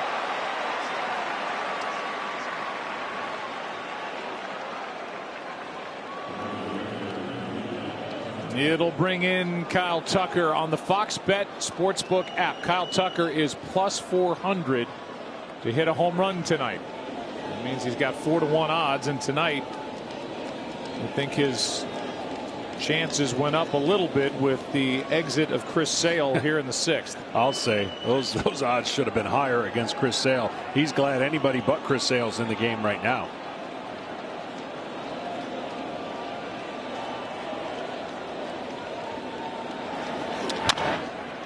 Brazier can't get it. Bogart's out of the glove too late. And it's first and third with 2 down on an infield hit by Kyle Tucker. There's the shift of the shortstop having to get a ball that the second baseman could not possibly get, and the only way he had a chance was to glove and throw at the same time with the glove. This inning, there hasn't been a lot of success for the Red Sox on the little choppers.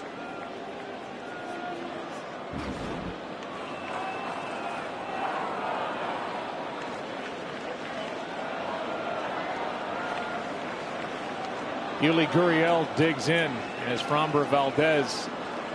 He's sleeping. That we know he's not. He's thinking. Thinking about what's to come in the bottom of the inning when he'll deal with Arroyo, Vasquez, and Kike Hernandez. 8, 9, and 1 hitters. He'll be up by at least 3. First and third, 2 out. Gurriel 0 for 2. That's into right, a base hit. Might score 2. 1 run scores Alvarez, and they will hold Tucker at third as Renfroe gets it back in. It's 4-0. Astros on top.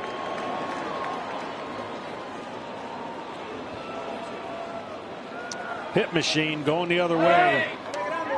We've talked, rightfully so, about how great the Boston offense has been this postseason, and the Houston Astros are making a push to have that conversation be the topic of this series. And with their 2-out hits and their ability to put the ball in play, they're now given a chance to show off their offense a little bit. What a good piece of hitting by Gurriel the other way, and he scores the 37th run with 2 outs this postseason for the Houston Astros team, who now lead 4-0, and that brings pitching coach Dave Bush out of the dugout to talk to Brazier. That will close the book, by the way, on Sale, who goes 5 1/3, 4 runs, 3 earned, 7 strikeouts, 2 walks, and a home run allowed. Yeah, that line doesn't tell the story of how good Sale was, and I know he left disappointed because he had an opportunity like the inning before to get out of that jam against a left-hander, but that left-hander has been 3 for 3 tonight. One-man wrecking crew. Well, here's a chance to blow it wide open. The batter is Siri, looking for his first hit. Second and third, 2 down. And a strike.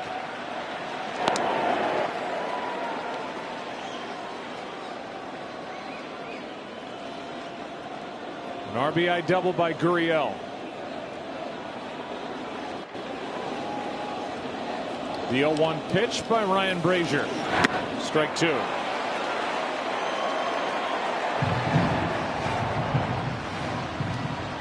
This 0-2 pitch shouldn't be anywhere close.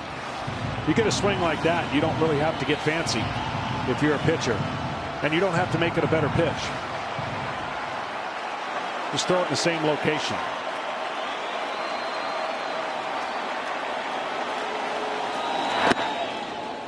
I think Tucker got a little bit of the attention of Brazier as he was bringing it home, as Tucker took a couple of steps toward home plate. Ball 1.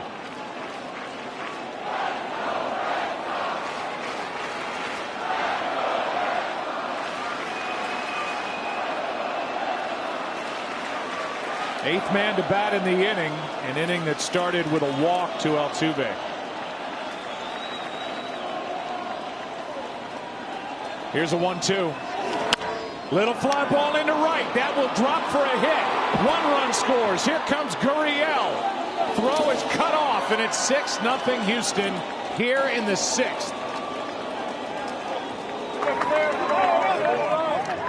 I know it's going to sound like second guessing, but he had no chance on the slider. The second slider he threw in the dirt wasn't really competitive, but you can understand that at an 0-2 pitch. But what he did give him an opportunity on a high fastball is get the barrel and the bat to it and bloop it kind of in.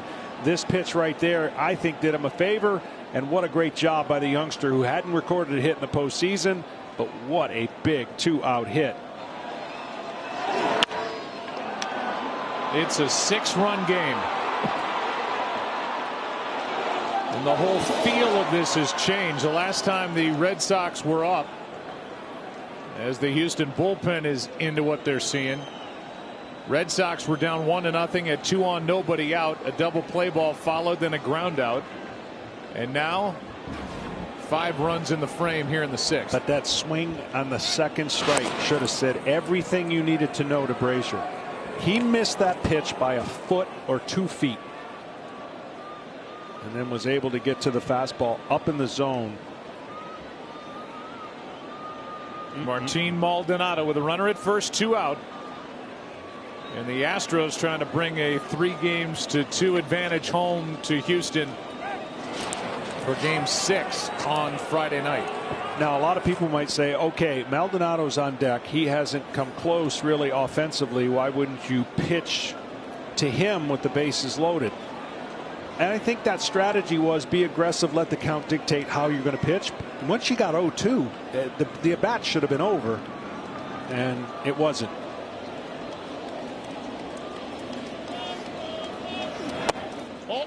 With Maldonado on deck, once Siri got to the 0-2 count, is what I was referring to.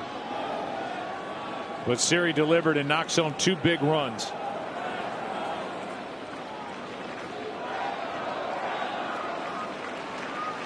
Three more 2-out runs on the pile for the Astros this postseason. 39 of their 59 runs have scored with 2 out. I mean, this has shocked this crowd.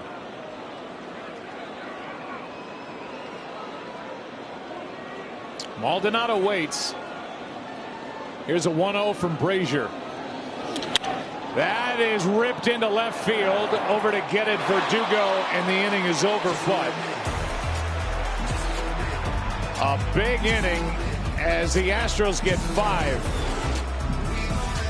And you wonder if this game will forever be known for the Astros and their fans as the Yordan Alvarez game. What a night. 6-0 Houston in the 6th. Had some good swings, good contact, and it's a flare to right that scores 2 to make it a 5-run 6th inning and a 6-0 lead for Houston into the bottom of the 6th of game 5, with the bottom 2 in the order coming up. And so far, this is either the Yordan Alvarez game or the Framber Valdez game. As you look at the numbers, he's been phenomenal. He has been phenomenal. And the inning before, which makes this inning so unique. The bottom half of the 5th could have been the Red Sox inning. First and second, nobody out. Double play, gets out of it, and then boom, 5 runs for the Astros. And now some breathing room for Valdez. Might have been the best mound visit ever as Dusty Baker went out, whispered the magic words to Framber Valdez, and then he gets the double play ball off the bat of Hunter Renfroe, gets Verdugo, keeps his shutout alive. First pitch, a swing and a miss, now strike 2 on Christian Arroyo. Well, I knew coming into this series, these 2 offensive teams could really make some pitchers look bad and make pitchers look less human, and they've done that at various times in this series. But tonight we saw 2 pitchers really on top of their game and 1 hitter exposing Sale. Thanks, Marty. Ball 1.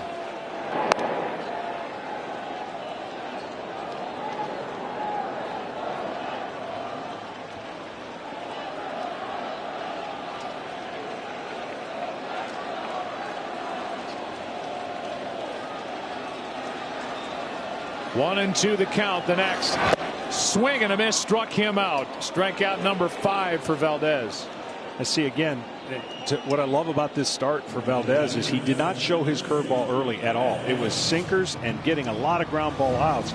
And now he can bring in that curveball. You've already feared the sinker if you're the Red Sox. You've seen it. But you haven't seen that curveball enough to be able to know and recognize that continual break. Great job so far.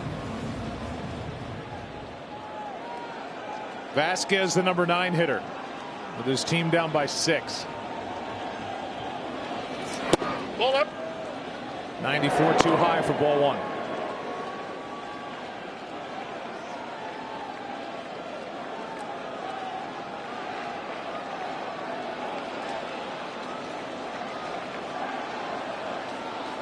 One 0 pitch now is high again. 2-0.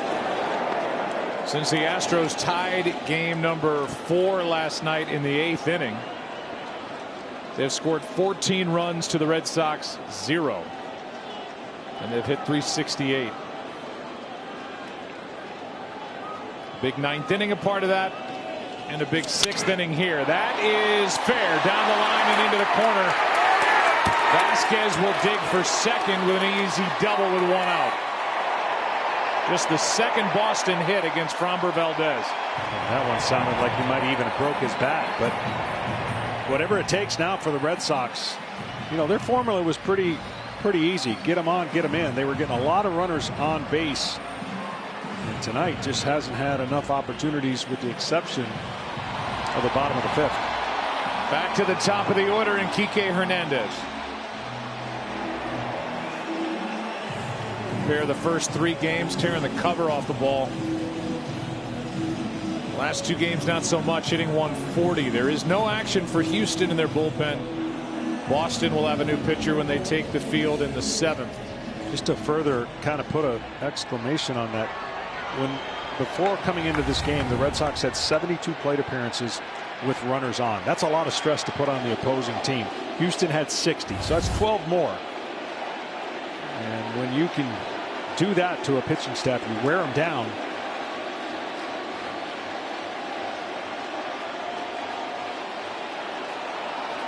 Robles will be the pitcher for Boston. What will the score be?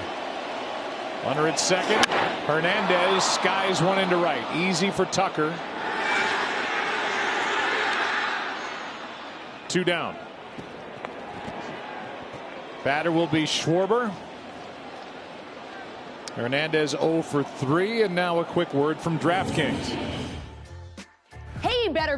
This postseason, bet $1 to win 100 if either team gets a hit. Download the app, sign up with the promo code, and make it rain.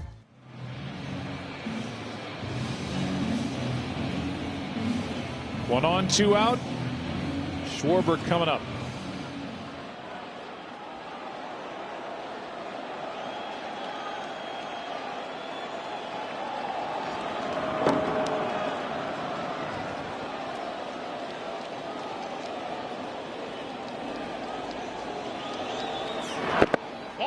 Crossed him up. That got past Maldonado. Might have gotten hung up with Iasonia, the home plate umpire, too, and it stayed right there. Ball 1. The sinker has really been getting in on Schwarber. 2 ground outs. And there he started them off with a curveball that I'm pretty sure that Maldonado wanted a sinker. That fly ball hit by Hernandez, the first fly out in the game against Valdez. We're in the 6th. 1 ball, 1 strike. Off day tomorrow, then game 6 in Houston on Friday.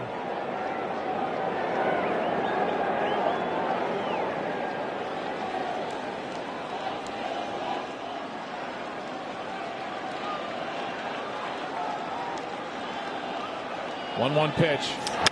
That's caught by Gurriel. The inning is over. Red Sox have stranded 2, scored none against the lefty, the 27-year-old from the Dominican Republic. All smiles, up 6.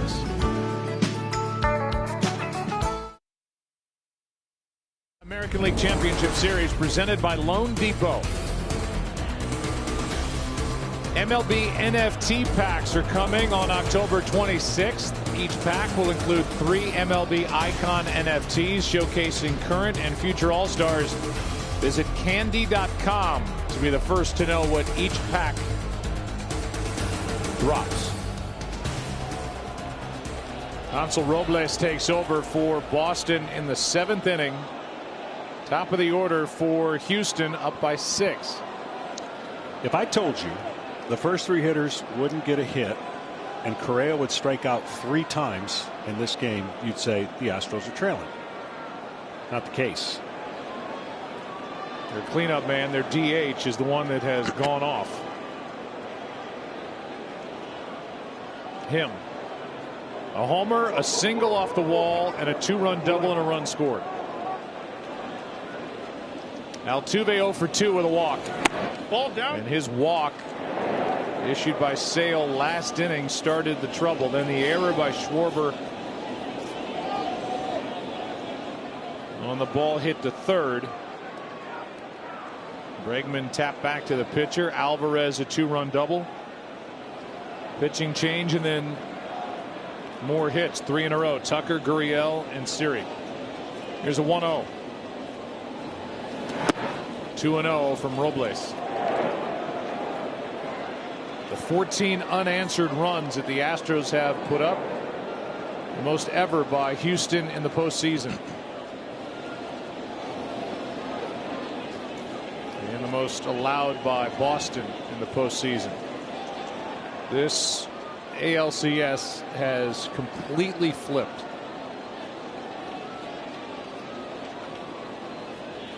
.2-0 pitch. In at the knees. In a different way. 1991, you see series and all the different ones and how they turn, and the Pirates had shut us out in that series, I don't know, 17 or 18 consecutive innings, and in that same series we ended up breaking that record, shutting them out to end the series and flipping it. And in this way, this has kind of happened with the Astros. Altuve gets a base hit into right. But in an offensive way, right? The offense dominated. And then you saw the last 2 innings of the Astros game last night kind of come out of it, and they put on another big show here in the 6th inning. And the confidence, the teeter-totter swings up and down. And it'll be the Red Sox turn really with the last 3 innings to try and show that they have the same kind of firepower to get back and possibly come back in this game. Brantley will dig in. Ken Rosenthal is down near the dugout. Ken, as you look ahead to Game 6 on Friday in Houston, what kind of pitching matchup are you envisioning? Well, I'm envisioning Luis Garcia, because this is setting up just like last night did, Joe. If you remember, the Astros were able to stay away from Framber Valdez last night. That enabled him to start on regular rest tonight. Tonight, they are staying away from Luis Garcia, so he would likely pitch 6. Nathan Eovaldi would pitch for the Red Sox. And then for 7, Jose Urquidy would be lined up on normal rest, coming off that abbreviated 57-pitch outing in Game 3. And keep in mind, too, they've got Jake Odorizzi in reserve. He will be available at some point while he's still recovering from that outing in relief of Garcia in Game 2. When he threw 82 pitches, Garcia left with what they said was a right knee injury. He only got into the 2nd and allowed 5 runs on 2 hits. This one gets away from Schwarber, and down to 2nd goes Altuve. And everything moving in slow motion for the Red Sox right now. That's why I thought last night Alex Cora was going for the kill shot with Eovaldi, meaning put him in the position to go up 3-1. You don't care what happens the rest of the way. Have 3 games to win 1. It kind of backfired. Well, it did backfire, and the Astros now are in a position to kind of flip it with their guys that were in disarray pitching-wise, are now starting to be lined up, as Ken just talked about, for the next 2 games. Still waiting to see who the error's against, either Robles or Schwarber. Either way, down to 2nd is Altuve with nobody out, and still no pitches to Brantley. Because remember, when they started warming up Eovaldi, they had the 1-run lead. That evaporated quickly with Altuve hitting the first pitch for a homer, but getting him up and not putting him in the game was not really the option that Alex wanted. Given the error to Robles, this game is at a standstill.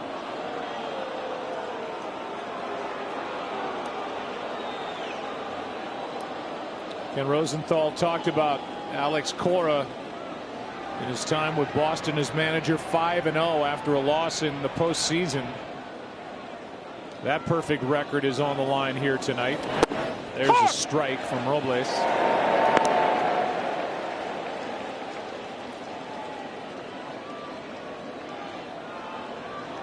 Well, with Brantley at the plate, I mean, his percentage of hitting the ball to the right side and moving over Altuve is through the roof. Professional hitter, not trying to do too much, rarely swings and misses, looking for a pitch to pull.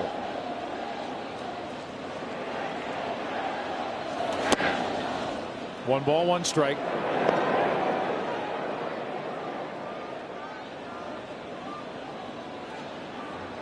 Meanwhile, by my count, the Red Sox are 0 for their last 13 with runners in scoring position.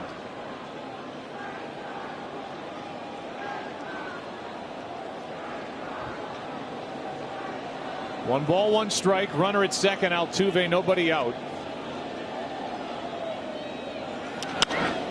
And a little flare into center field. Is going to drop for a base hit. Altuve was off with a crack of the bat, and he scores to make it 7-0 on an RBI by Michael Brantley.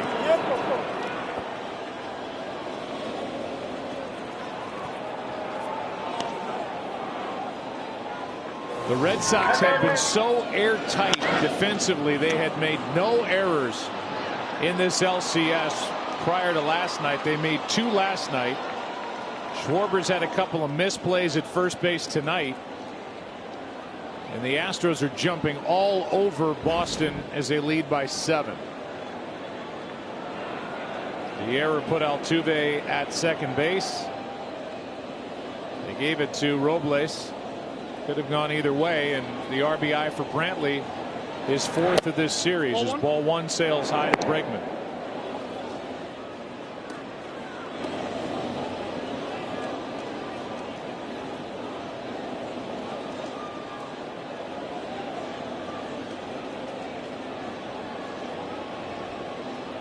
Bregman 0 for 2 with a walk.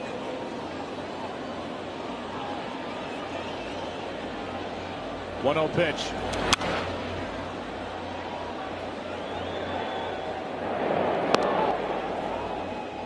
When we talked to Dusty Baker before the game, I said, do you believe in any of that carryover momentum from how game 4 ended? He said that resides in the hands of the next day's pitcher. Yep. That's exactly right. And that momentum carried because that pitcher was on his game from the very start. And again, so was Sale, but so much so that it gave the Astros an opportunity to take the lead early and then pile on here on the 6th and 7th inning. Talk about an offensive approach for the Astros. 6 of their 8 hits tonight are to the opposite field. How about that? Here's a broken bat. Bogarts flips out over the first out. Double play. 2 out.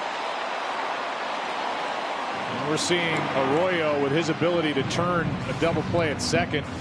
It's as good as you can do it. It really is. His arm strength and ability to turn has been fantastic.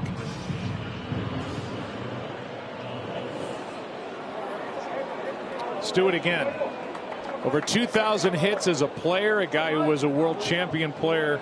His time with the Dodgers. He's got 2023 wins as a manager. I said earlier, he has seen just about everything that you can see in this game. He's won division titles with 5 different organizations. And he's got the Astros in a good spot here in the ALCS.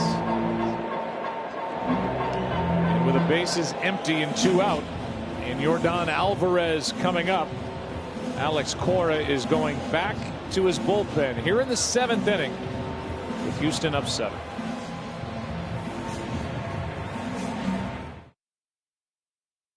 A 2-run double. StatCast powered by Google Cloud. And the home run he hit back in the 2nd inning off Chris Sale. Amazing night. He is a triple away, right? Yes. The cycle. I would doubt that, but who knows on a night like night. And here's a bonus StatCast for you. Moon phase 100%. That means full moon. I guess so. I dropped an astronomy class at Indiana about 2 weeks in. And it's 247,000 miles away. That I can see. I mean, I can't see it, but you understand. I understand it. Yordan Alvarez dealing with Darwinzon Hernandez, who pitches for the 2nd time in this LCS. Base is empty. And the count 2-0. Hernandez worked in game 2.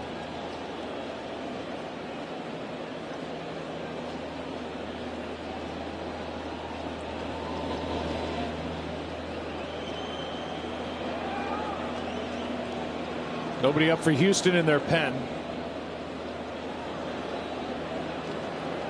As a 2-0 pitch is twirled home to Alvarez. Got it by him at 94. A little bigger swing without Chris Sale on the mound. A little different angle of delivery to this left-hander than what Chris Sale delivery.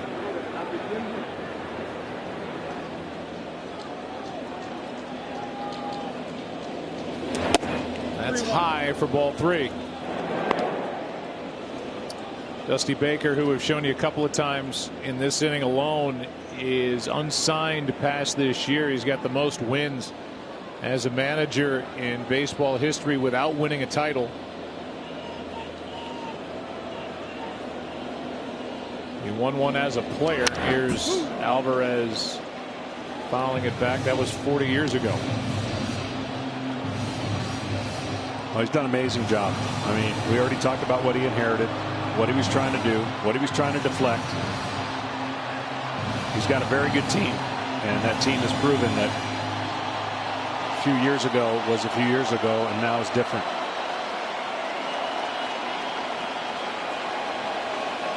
Crowd trying to get back in at 3-2 pitch. Got him on the inside corner.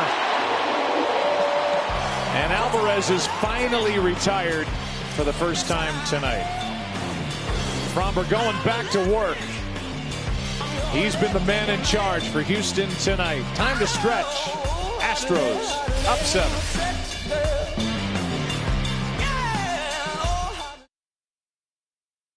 Authentic on-field caps, tees, hoodies, and more. Get all your postseason gear and wear what the champs wear at the official source, MLBshop.com. Well, if the Red Sox are going to win this game, they have to score in this inning. They've got to crack that lead and get some kind of momentum and get into the bullpen. Fromber has shown really no cracks here tonight. 6 innings, 2 hits. That's all. He had 2 terrific starts during the regular season against Boston. Not as sharp in game 1 of this ALCS, but he's back to late May, early June Fromber against the Red Sox. Grounder to third. High hop for Bregman. 1 away. On the flip side, you can tell Dusty Baker's been there, done that, right? He came back against the Rays. He trusted his starters last year. And notice nobody's up in the bullpen. Why would there be anybody up in the bullpen in a day and age where you're so afraid to face the third time through the lineup? His eyes are telling him all he needs to know. That sinker's working, and there's a lot of outs on the ground. Let's go to Tom Verducci for more on Fromber Valdez. Well, back in March of 2015, Joe, a scouting supervisor for the Astros named Roman Acumarez was on his 5th tryout of the day, just trying to find any talent in the Dominican Republic. It was so late in the day that when Fromber Valdez got on the mound to throw, Roman had to turn on the headlights of his car to watch him pitch. Well, it didn't take long to see he had good velocity. This one is rocketed fair and gone. Shutout over. Devers has gone deep at 7-1.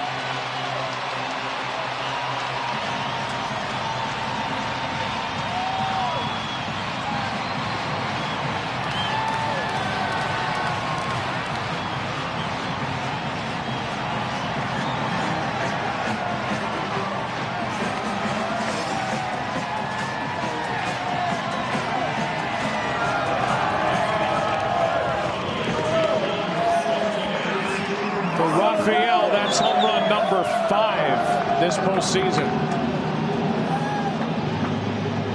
You know, with all the talk of what Kike's doing, he's got a pretty incredible hitting streak in postseason going.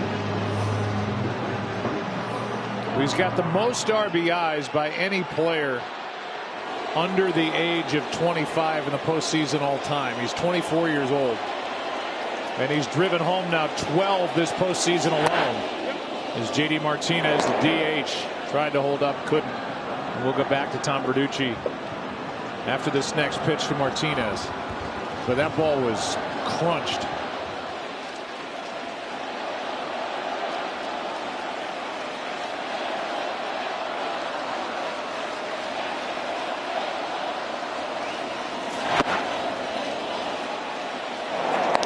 1 ball, 1 strike. Tom?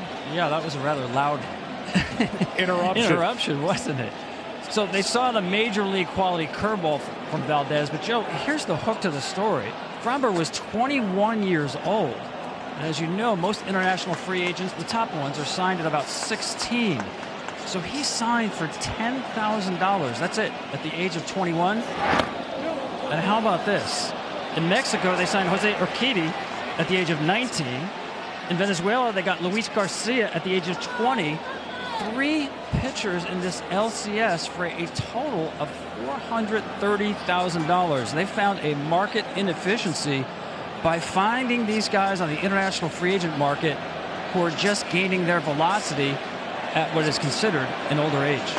2-1 from the lefty is in for a strike, and the scouting's been so good for the Houston Astros, where they've either had that talent come to the big leagues with them, or they've used some of that talent to go get others to help their bullpen and fortify their lineup. Yeah, most people forget they had to switch leagues and strip their roster down, so go through some really painful times to get to these times. Full count now on Martinez. And there's still no action for Houston in the pen.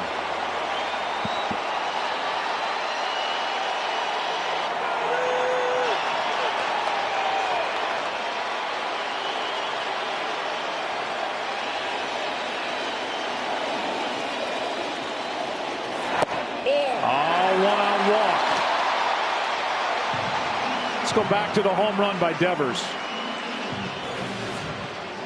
Well, Devers has done a great job controlling the strike zone, and when he controls his swing, you see no ill effects of that right forearm. And hooks it around. The famous foul pole here at Fenway.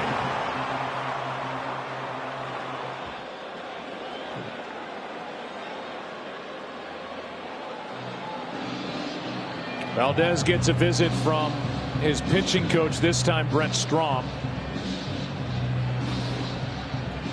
who in his second stint with the Astros is in his 8th year guiding this staff. And the batter will be Hunter Renfroe, who was at the plate his last time up with his team down 1-0. 2 on, nobody out. He bounced into a double play. The 2021 MLB postseason continues. Later tonight on TBS, Dodgers trying to even the series against Atlanta. It's game 4. They continue tomorrow with game 5 also on TBS.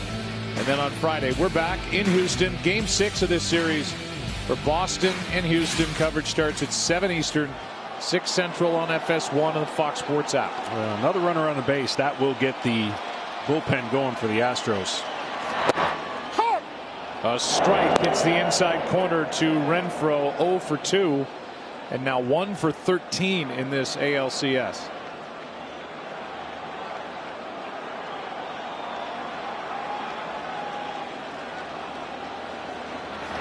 No! Check swing didn't go.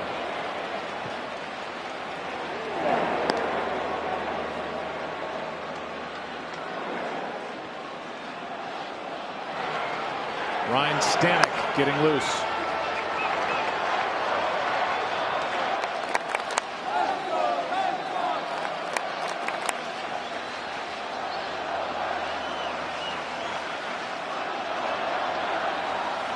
One here. Good pitch. Renfroe fooled, strike 2.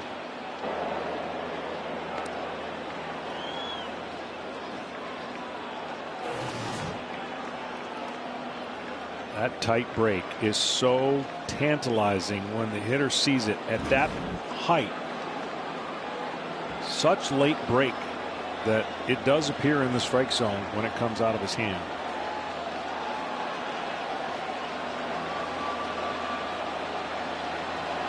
One, 2. Might be 2. Altuve, Correa, double play. Second turn tonight. Second one hit into by Hunter Renfroe. But a run in the inning on the home run by Devers. But it's all Framber so far. Framber and Jordan and a 7-1 lead after 7.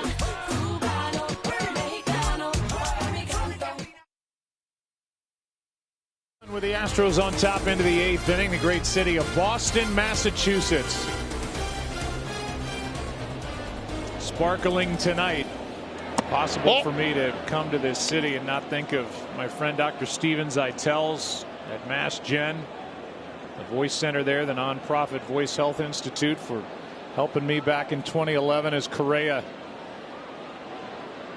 leads it off for Houston here in the 8th inning. 7-1 ball game, and talk about who's come through there. Adele, Steven Tyler, Roger Daltrey, Doc Rivers, Dick Vitale, Christina Perry. I mean, they all file through, and he's got the magic touch. People with pipes, huh? People with pipes. He's here with his son Mark and family tonight. That's inside, and the count 3-0 on Correa, who has struck out 3 times, twice against Sale and then once against Brazier.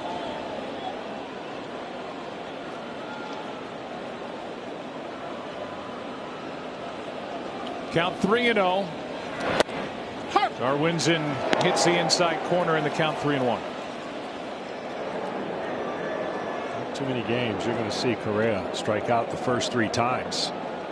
That's what he's done tonight.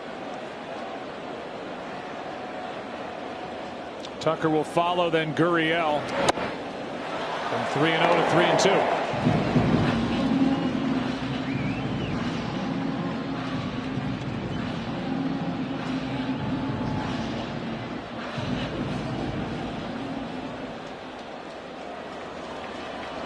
Eighth inning of Game 5. Houston leading by 6. Left side for Devers. Homered a moment ago and gets the out.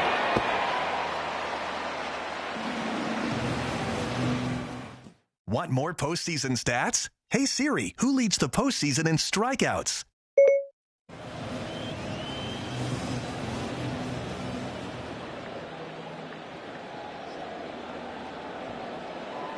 I'm told the answer is Max Scherzer. That's always a safe bet. Even if you don't know, right? just go Max. That's true.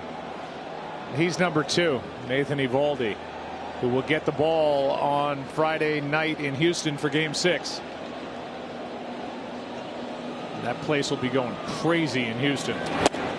Minute Maid Park. Well, there's some similarities between the 2 series. Of course, Max, the previous series, pitched the 9th against the Giants, and then a couple days later made his start, although be it a little bit shorter, against the Braves. And this is what Nathan Eovaldi is going to have to do. Pitching the 9th yesterday, a couple days later go out to make his start, and now it looks like fight to get to Game 7 for the Red Sox. Well, you know what Alex Cora will say about him. We have the right guy going. Yeah. But the question will be, what you always have the gauge of how risky was something and what's the carryover effect. Well, that'll be determined early on for Nathan Eovaldi. The Red Sox will have all their high leverage relievers available, of course, for that game. And so they don't necessarily need him to go 6 or 7, but they need him to come out of the gate and be Nathan Eovaldi and be in his rhythm as a starter. Last night he was throwing gas, but just a little bit out of his mechanics, and you can understand why, right? Coming into a 9th inning tie game, up 2 games to 1, you get out of that inning and you think your team's going to score, and it didn't happen. That's inside to run the count to 3-1 on Kyle Tucker.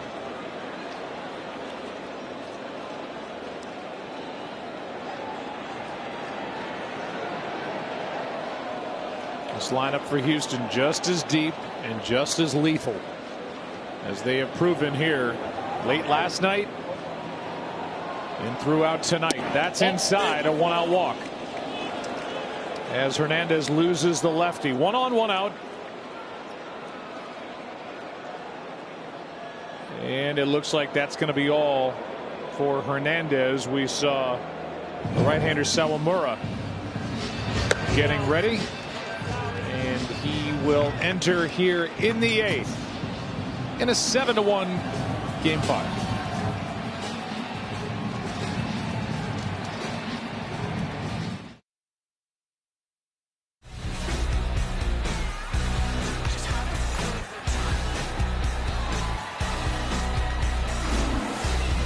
The Astros and their fans have made all the noise here lately. Tonight, last night late, the 8th and the 9th, Yordan Alvarez with a game he'll never forget. A homer, a single that went off the green monster and left, a 2-run double, a run scored.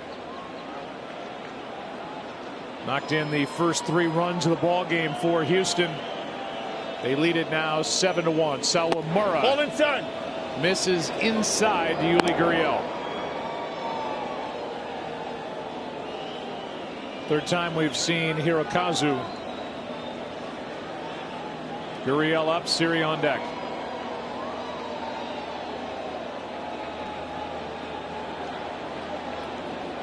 Was not on the roster for the division series as the right-hander brings it up the middle, base hit.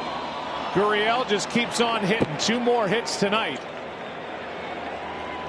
And it's 2 on with 1 out as the Astros try to pile on. He really is a hitting machine, and nothing flashy, just mechanically perfect.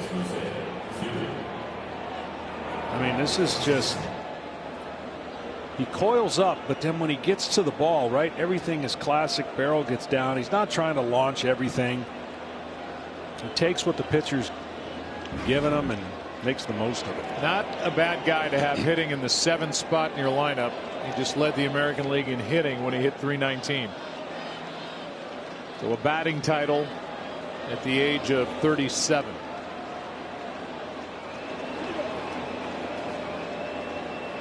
Jose Siri stands at the plate. A 2-out, 2-run single into right in the 6th inning that made it a 6-0 game at the time.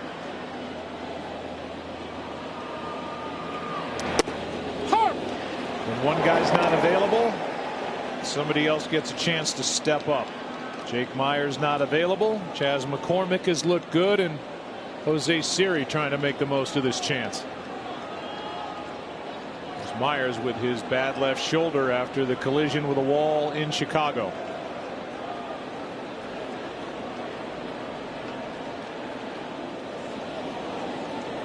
Nobody's 100% when they get to this point in the season, but when you think how banged up the Astros were in their starting rotation, at least not full arsenal, with McCullers going down and then not getting one good starting performances until tonight, the thought of going home 3-2 must just seem like, really? With all the narratives of what was going on, that would be a tremendous testament to Dusty's belief in his team, and really the team in the clubhouse believing in each other. Well, this is their 5th straight ALCS. Obviously, pieces of the roster different every year, but that central group has been together. This one is foul outside third. Oh, nice play.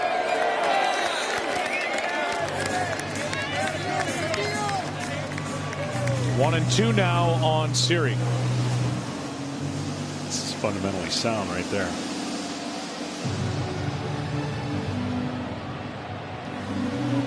And Carlos Correa appreciates the skill. Good play.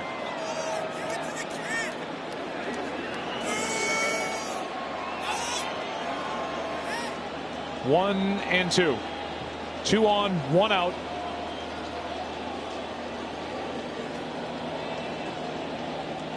Sawamura. Siri able to get a piece.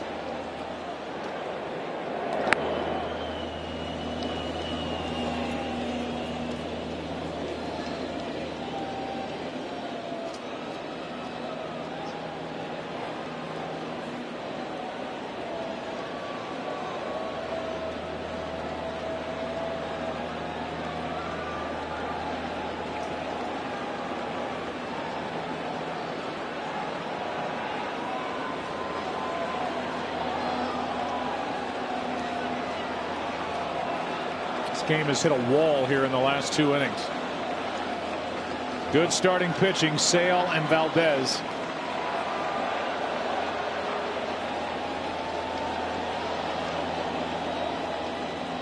One, 2. No! Check swing didn't go.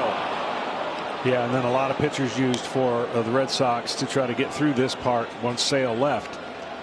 And really, that's what we talked about again, the Dusty Baker, the continuity of having one guy on his game, riding that guy as long as you can, eliminate so many of the unknowns coming out of the pen, no matter how good they are. Valdez has just been that much better. Crowd is entertaining itself by doing the wave. I haven't seen the wave in a while. And it just died out right by the Boston dugout. Picking up steam. It's tough to do above the monster, right? You're really relying on those people to keep it going. Here comes a 2-2 pitch.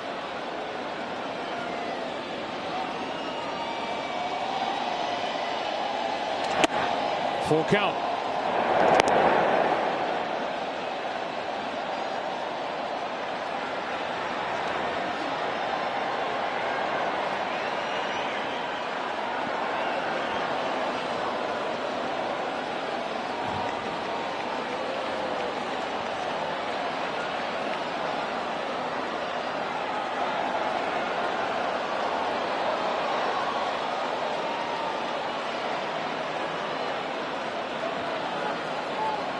Now time called at the plate.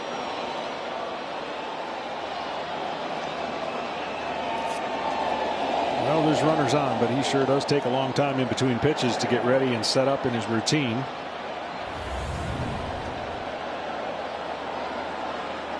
So the fans behind him say, all right, take your time. We're just going to do the wave. And now they can't get together on the sign.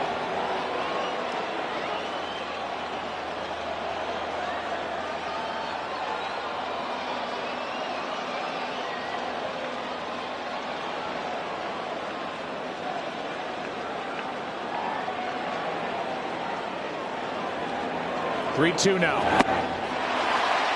2 out.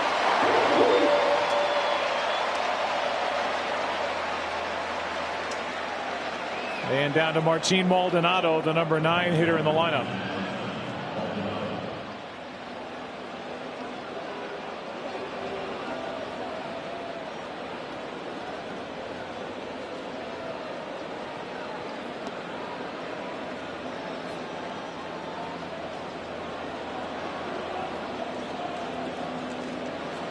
Maldonado is grounded out, flied out, lined out to left, hit it pretty hard his last time up.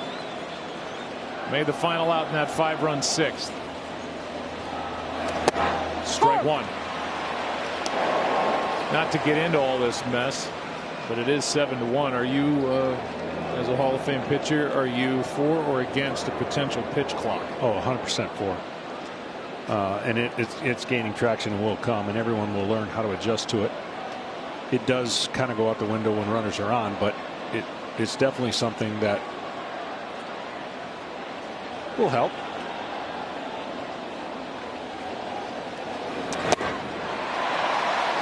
Strike 2 on Maldonado.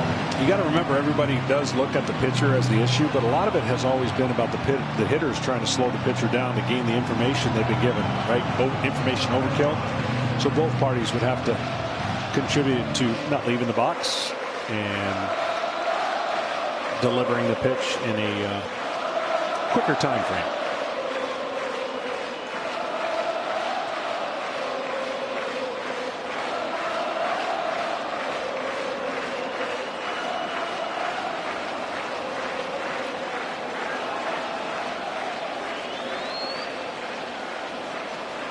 Oh, 2 pitch is down and in, ball 1.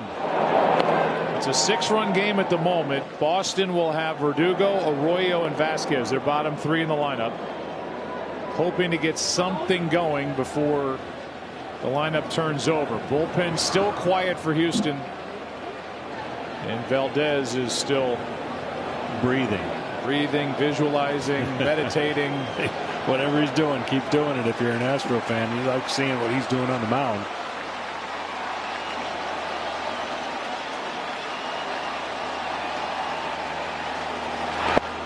That's going to scoot away, and the runners advance to second and third. funny. Everybody's different, right? As far as a pitcher goes, some are in their own corner, don't want to be talked to, don't want to talk to anybody. I was completely opposite. I wanted people to talk to me. I wanted to talk to people and not get so consumed with being in that sphere. But to each their own. Their personalities allow them to flourish in their own ways. So once you find your routine, you stay with it, and you find the isolation might work for some and not for others.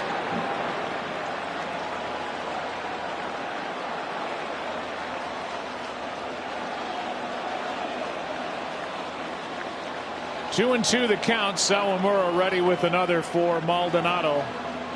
Desperate for a hit, and he leans back from ball 3. 0 for 11 in this series. 1 for 26 this postseason is Maldonado.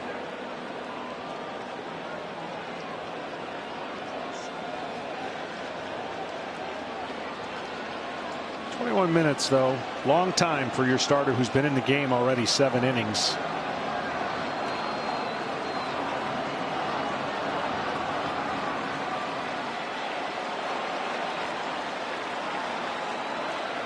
That's how long it's been. Here's a runner coming down the line, and it's down for ball 4. Tucker came about halfway. And the walk loads the bases on the 3-2 pitch.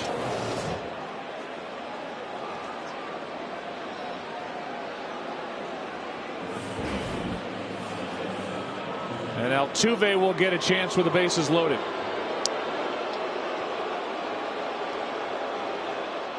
The Astros this postseason are hitting .500 with 2 outs and runners in scoring position. And if he doesn't swing at the first pitch, I'll get my hair cut tomorrow. That's really going on. That's a shaky limb you're walking out on. Boy, do they love seeing me when I come into Supercuts.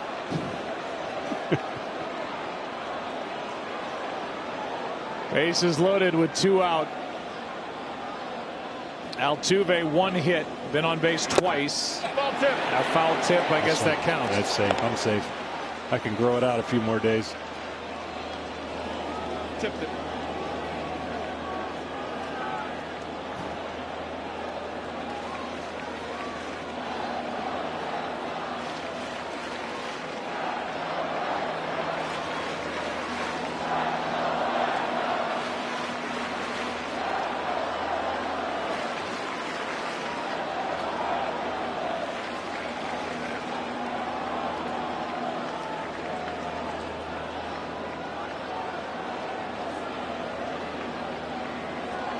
Maybe he's trying to lull Altuve to sleep. Yes, could be. You know, it reminds me, the Red Sox had a guy similar to Altuve, and Dustin Pedroia. And Dustin was the heart and soul of the Red Sox. And I remember being in a rehab in the minor leagues, and the minor leaguers were just in awe of how can a guy that size at second base do what he was doing. And you know, it's a shame he got hurt and wasn't able to finish the way he wanted to here with the Red Sox. But they're similar players where they love to pull, had homer power, and played big. They didn't care what their size was. Although Big Papi used to pick him up and throw him in the clothes bins after each game like it was nothing. Here comes a 1-1 pitch with the bases loaded, 2 out. That is crunched down the line. It is foul. Almost had another grand slam in this LCS.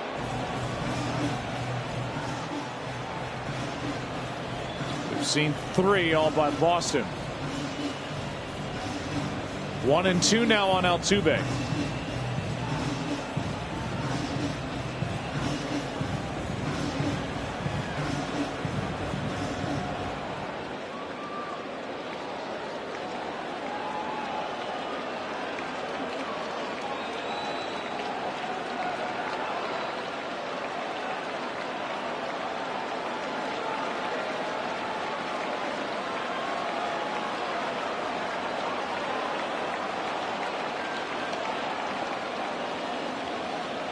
Here's a 1-2 pitch now with the bases loaded, 2 down. Altuve hits it in the air to left. This ball is caught by Verdugo to end the inning.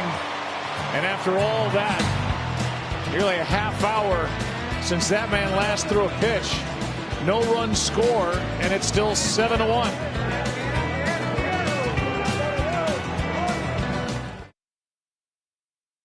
Unbelievable. They're still having fun at Fenway Park. They are still loud, and they're still hopeful. Framber Valdez back to work. 99 in the seats. 99 digging in against a lefty who's been sensational. Well, they've seen their team put up a big crooked number in game 2 and game 3, and they're hoping that happens again here late.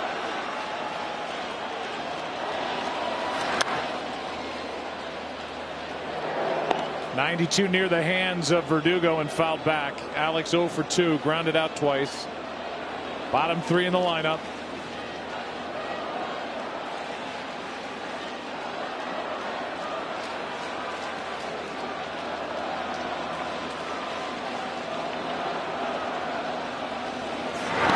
See, I honestly think, and rightfully so, when you're facing a team as hot as the Red Sox, I thought that the Astros tried to do too much trickery of trying to figure out a way to miss bats, and they got themselves in a lot of trouble, and that it snowballed. He has not tried to miss bats. He has been on the attack, throwing strikes, getting ground balls, and it's really taken the sting out of the power of this lineup the Red Sox have. The 1-1 pitch now is swung on and missed. The Astros starting pitching in this series, games 1 through 4, a combined 6 2/3, 5 strikeouts. Tonight, Framber Valdez has bettered that with 7 innings pitched, 5 strikeouts as well. 1-2 pitch now. Ground ball right into the teeth of the defense. Altuve gets the out. Our Hyundai lift of the game. With 2 on, nobody out, down by a run. The double play hit into by Hunter Renfroe in the 5th inning. The ground out by Verdugo to Gurriel, and Framber Valdez got out of that spot, leading at the time by only 1. And I'll tell you, Carlos Correa made that look fairly easy. That was a long underhand toss that he got some velocity on so that they could turn it. Breaking ball swung on and missed by Arroyo. Again, that's part of that double play combination. He doesn't have exactly a tall target to throw to, right? When he's getting Altuve in position to turn the double play, delivered a perfect feed. In a perfect spot at 95 from Valdez. Strike 2.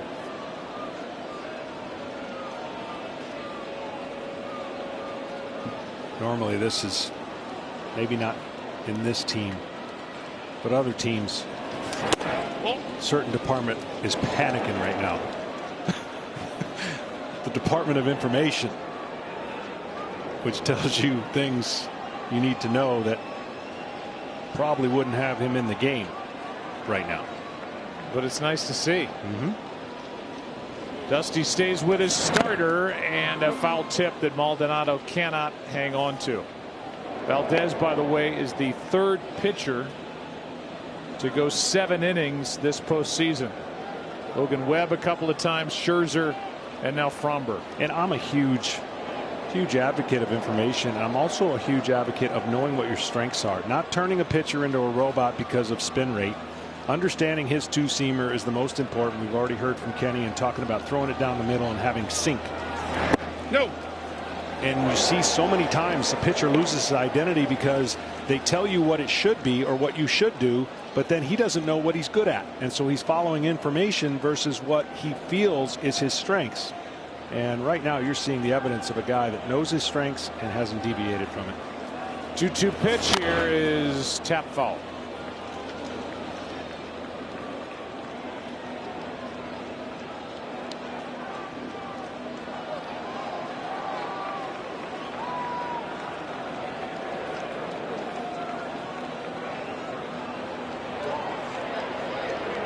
Stanek not needed to this point. Ryan was getting loose last inning, has been throwing this inning, but now he's just watching with the rest of us.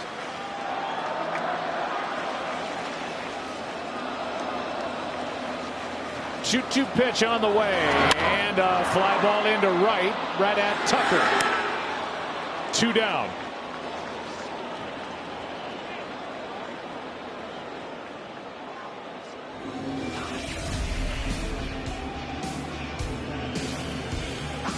SmackDown on Friday at 8 Eastern, 7 Central on Fox.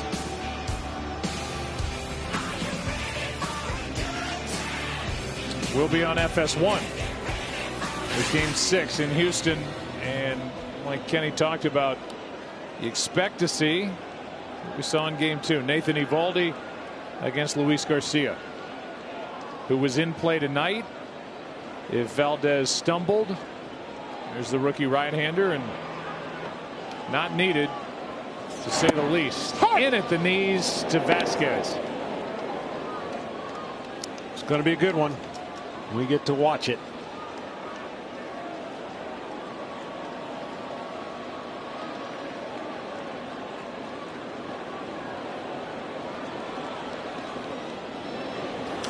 Off the end of the bat, strike 2. Christian Vasquez has 1 of the 3 hits. That's it against Valdez. To go with 5 strikeouts, 1 walk. He hit a batter, but after the hit batsman, a double play. After the walk, a double play. We showed you in the beginning of that unique delivery. He has not missed his spot all night. He has landed in the same spot. He has been completely controlled, like no big thing. High fly ball into left. Back near the wall. It's caught by Brantley. Another 1-2-3 inning for Valdez, who is through 8.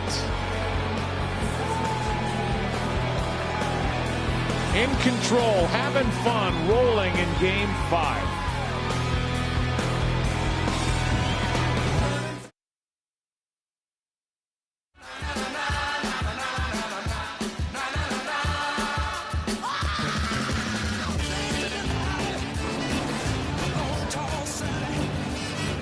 Dusty Baker over to shake the hand of Framber Valdez. Correa too. I mean, you just can't do any better. No, what an awesome outing. Team needed him in so many different ways. That bullpen had been gassed with the usage, and he gave them a tremendous night off.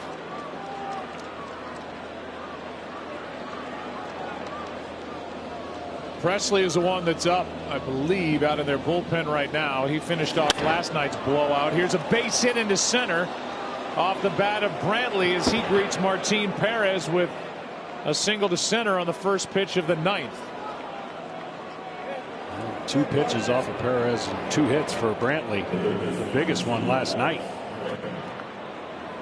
And that is Presley as they try to get him ready with an off day tomorrow, tuned up, ready for Game 6 on Friday. Batter now is Bregman.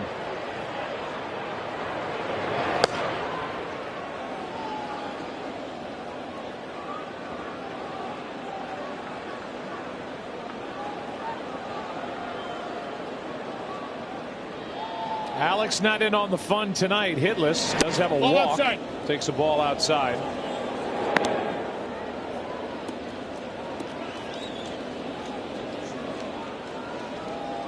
He's grounded to the shortstop. Drawing the walk in the 4th. That was against Sale. Tap back to Sale in the 6th and bounced into a double play in the 7th.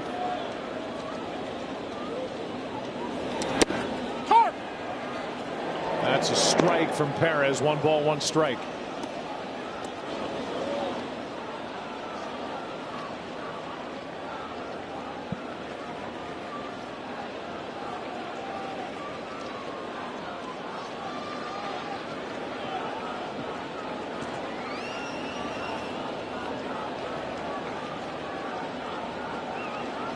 Bregman ready and shoots 1 foul. You know what I love about this series is both teams are similar in that nothing's going to bother them. And it's a reflection around the managers. We've documented what Boston went through this year with the COVID, losing first place, fighting at the end. And I'm sure that's what we're going to hear out of Alex Cora. There's going to be no wavering to think that he is in the favorite position, even if he's down 3-2. And Dusty, of course, talks about how each game, each moment, no one in that clubhouse gets carried away with anything. And both teams have shown it in this series. That's inside. 2-2. At one point last night, and we even talked to Dusty about it before the game, the mantra was just win 1 and get this back to Houston. Now they're on the verge of winning 2 and getting this back to Houston up 3-2. That's exactly right. And if you're Nathan Eovaldi, you know you have the ability to hand your team a game 7 if that is needed. Okay. 2-2 the count, still on Bregman. Framber Valdez on the mound. There were others, but at the plate, Yordan Alvarez was the star for Houston.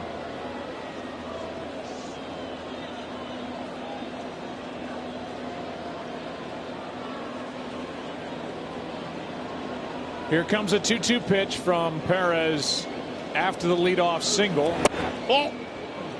Over but low, ball 3, 3-2. Really good pitch there. And that's just classic Bregman. He doesn't mind getting called out on that pitch. If it's away and he can't do anything with it, he takes it. And now he's drawn a 3-2 count.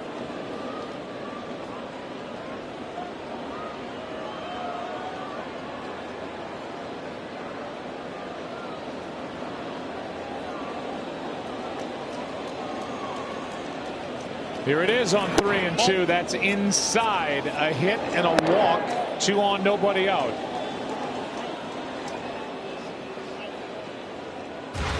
That'll bring in the hero tonight with a bat in his hands, Alvarez. And you're going to see the swing paths the same on every pitch. Just the way that he attacks the ball off the bat is different. Of course, the home run, the single, and the double. But that swing path has produced really the biggest hits of the night. And to get that 3-run lead that turned into a 6-run lead was huge for the Astros.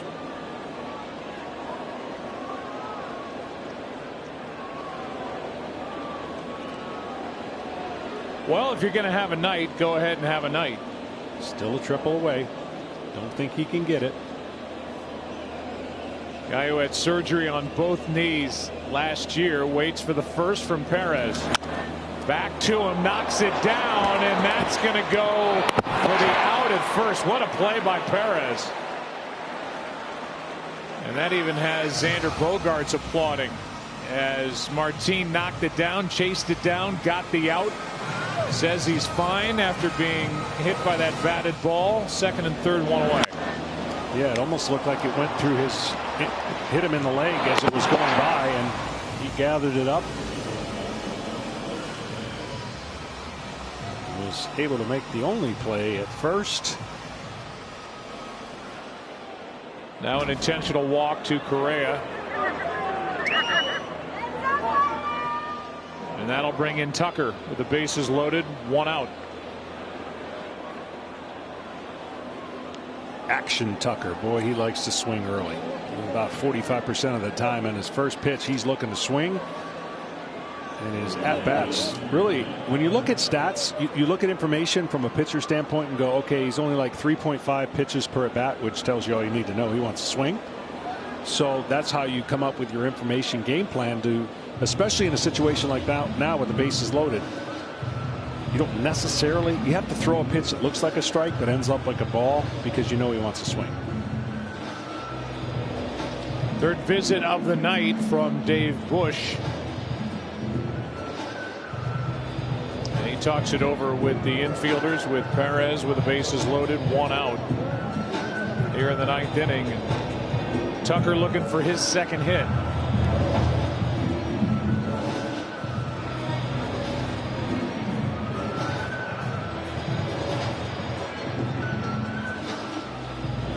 He's looking to put another inch of sand on his hands with no batting gloves.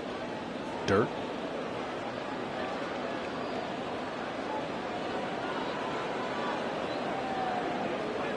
First pitch. There it is. Yeah. Hacking at it, fouled it away.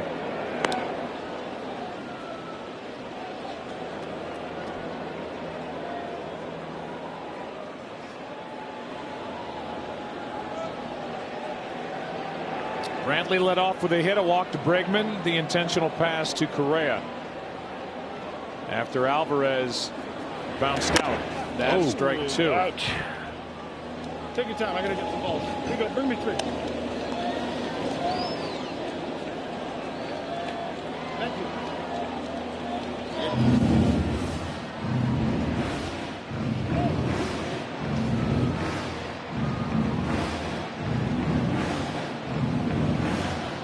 Very polite home plate umpire Dan Iasonia, who said take your time.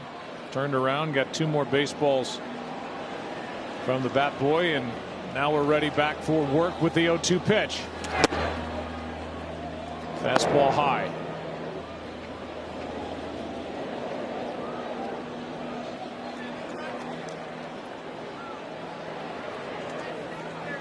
Presley getting ready for the bottom of the inning. In the top of the order will bat for Boston.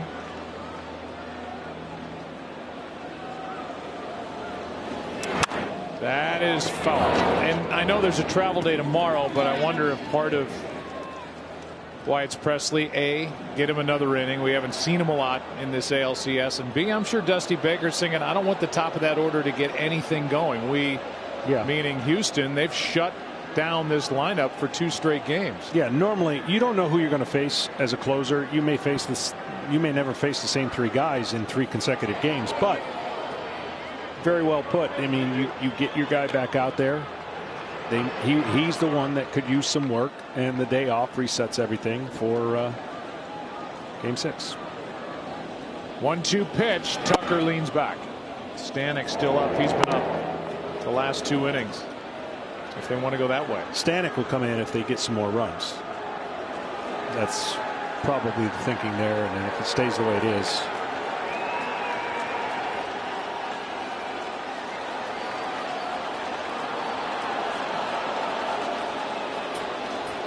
Time called as a fan just threw something on the field.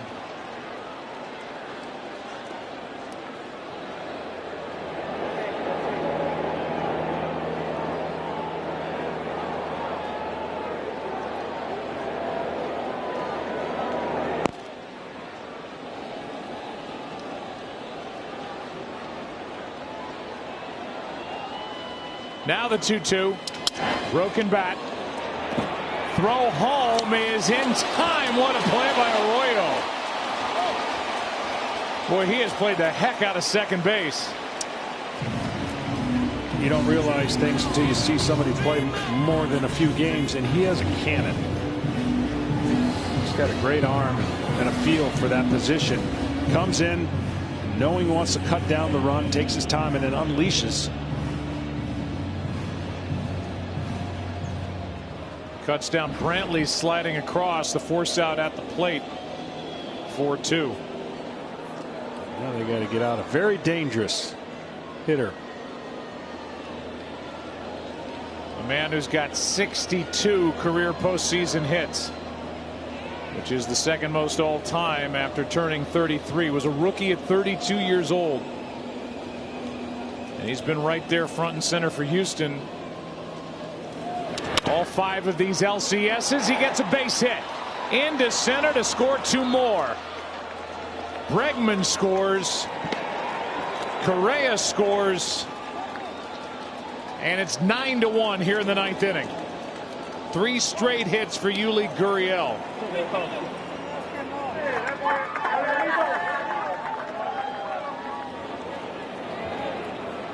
He really is that good, folks. Doesn't try to do too much. What a plane that the swing he has.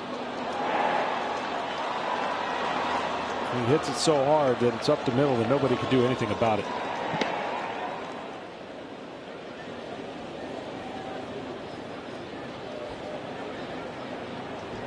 Carlos Correa scoring without a play after Bregman crossed, and now a ball high to Siri. Well, an unorthodox way to get 9 runs yesterday. They did. The Astros now back-to-back 9-run performances.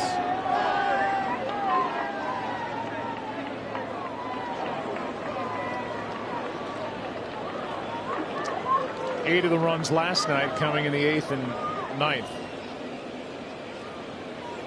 Presley takes a seat. Stanek continues. 1 ball, no strikes on Jose Siri. 1-1.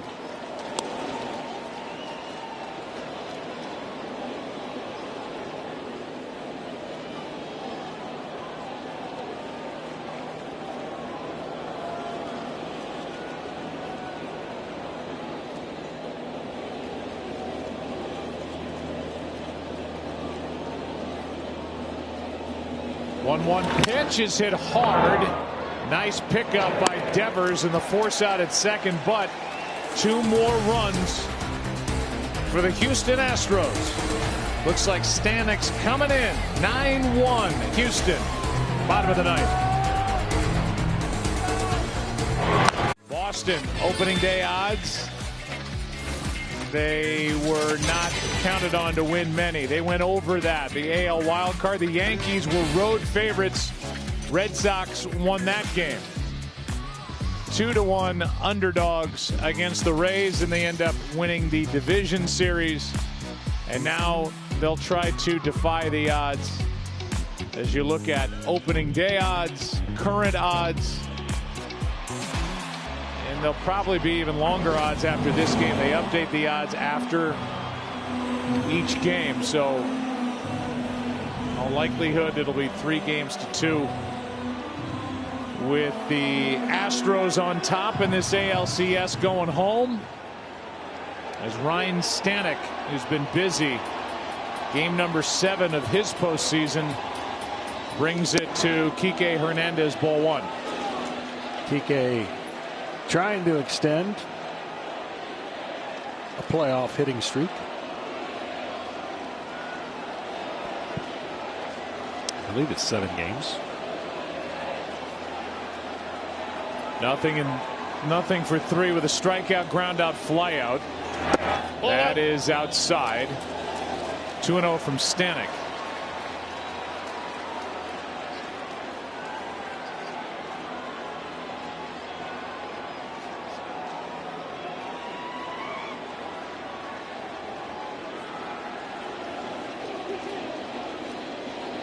.2-0 pitch is popped into shallow center.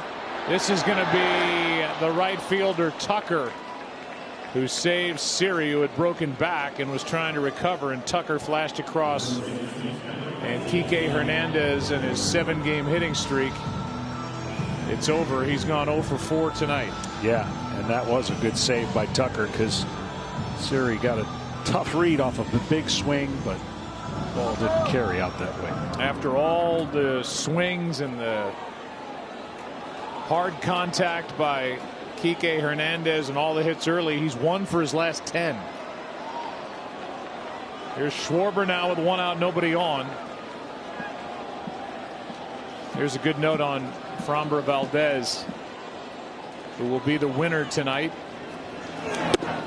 Schwarber takes strike 1. Valdez became the 2nd visiting pitcher at Fenway in the postseason with 8 or more innings pitched and 3 or fewer hits allowed. The other, Bob Gibson, in Game 7 of the '67 World Series. 9 innings, 3 hits.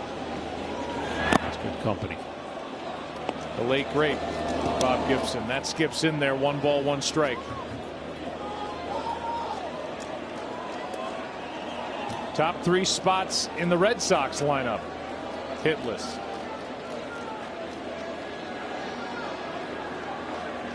Oh for 10 so far. Here's a 1-1 from Ryan Stanek. Strike 2. Well, the beauty of series in baseball and best of 7 is you play and see so many of the same guys, right? And making adjustments is the key. And I just think the Astros made some adjustments, especially when you talk about Kike Hernandez. They made him feel a little uncomfortable inside. Part of that reason maybe being 1 for 10, and also reality is hard to stay that hot. But they've done, the Astros, the things you have to do to cool off a historic run of the Red Sox offensively. Well, after 7 innings last night, Houston was losing. The offense was MIA. Their Game 1 win felt like it was 2 weeks ago.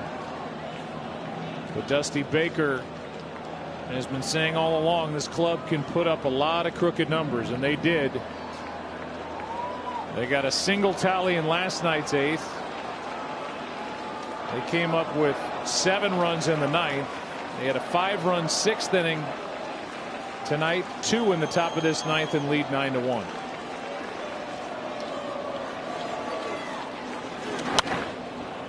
Still 2-2 on Schwarber.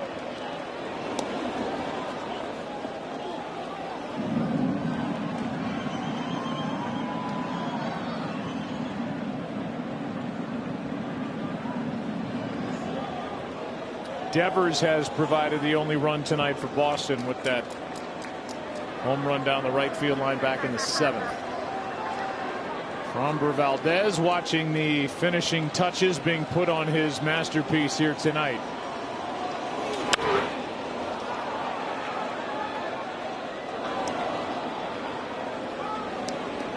And they'll go home tonight, a happy flight. I'm not sure if Boston, typically the home team usually goes the next day. But Houston and their faithful will be at least guaranteed 2 games, and the fans are hoping it's only 1 when Game 6 rolls around. Another 2-2 pitch from Stanek. Another foul ball by Schwarber.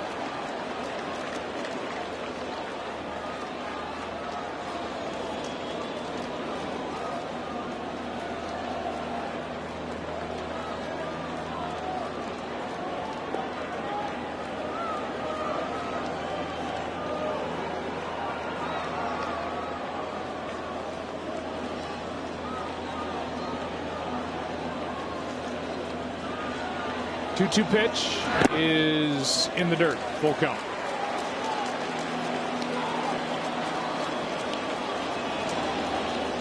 If the score holds, or if the Red Sox get just 1 more, this will be the first postseason series all time to have 3 straight games decided by 7 or more runs. 1 the Red Sox way, 2 the way of the Astros.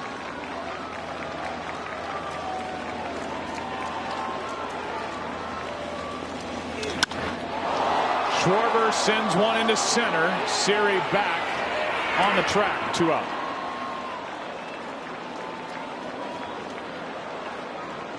Should have keeping track of how many firsts we've had. Been a lot of firsts. Yeah, we'll get that for you in Game 6. All the firsts? All the firsts. How about if we just watch a game? We could do that too. Here's Bogarts. Trying to extend it.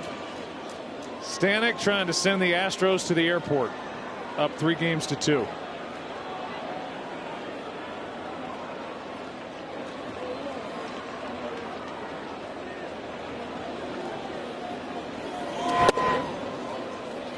Strike 1.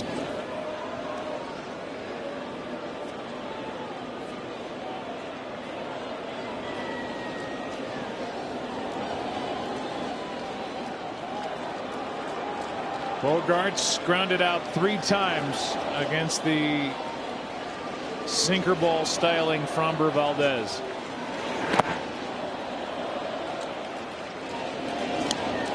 Stanek known for that split fingers. He's thrown a lot of them.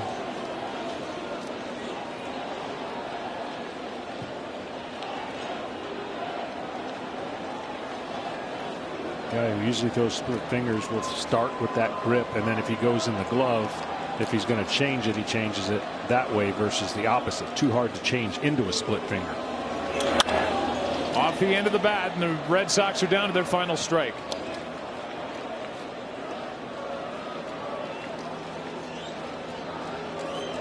Astros scored 9 tonight, stranded 8.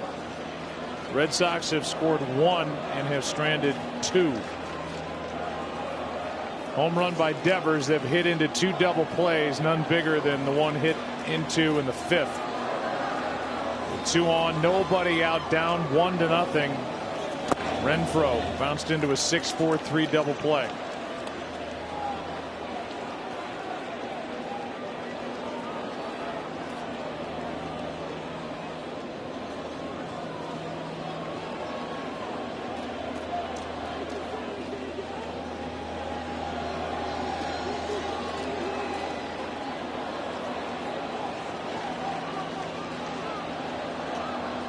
Two-2 pitch from Ryan Stanek on its way home, and a ground ball right side. Gurriel to the bag, and the Astros take game 5 and lead this best-of-7 series 3-2. A 3-hour, 32-minute game. And Framber Valdez, Yordan Alvarez, and others took care of the issues tonight for the Houston Astros as they're up in this series, and they have flipped this thing on its head. It's amazing. They didn't get any starting pitching up until today, and it might be the most important start for the Astros. They just shut down the Red Sox, who had 1 run, 3 hits in the ball game. Valdez, outstanding, 8 strong, struck out 5, walked 1. Valdez gets the win. Chris Sale gets the loss. Final 9-1 Houston. Let's send it over to Kevin Burkhardt and the guys.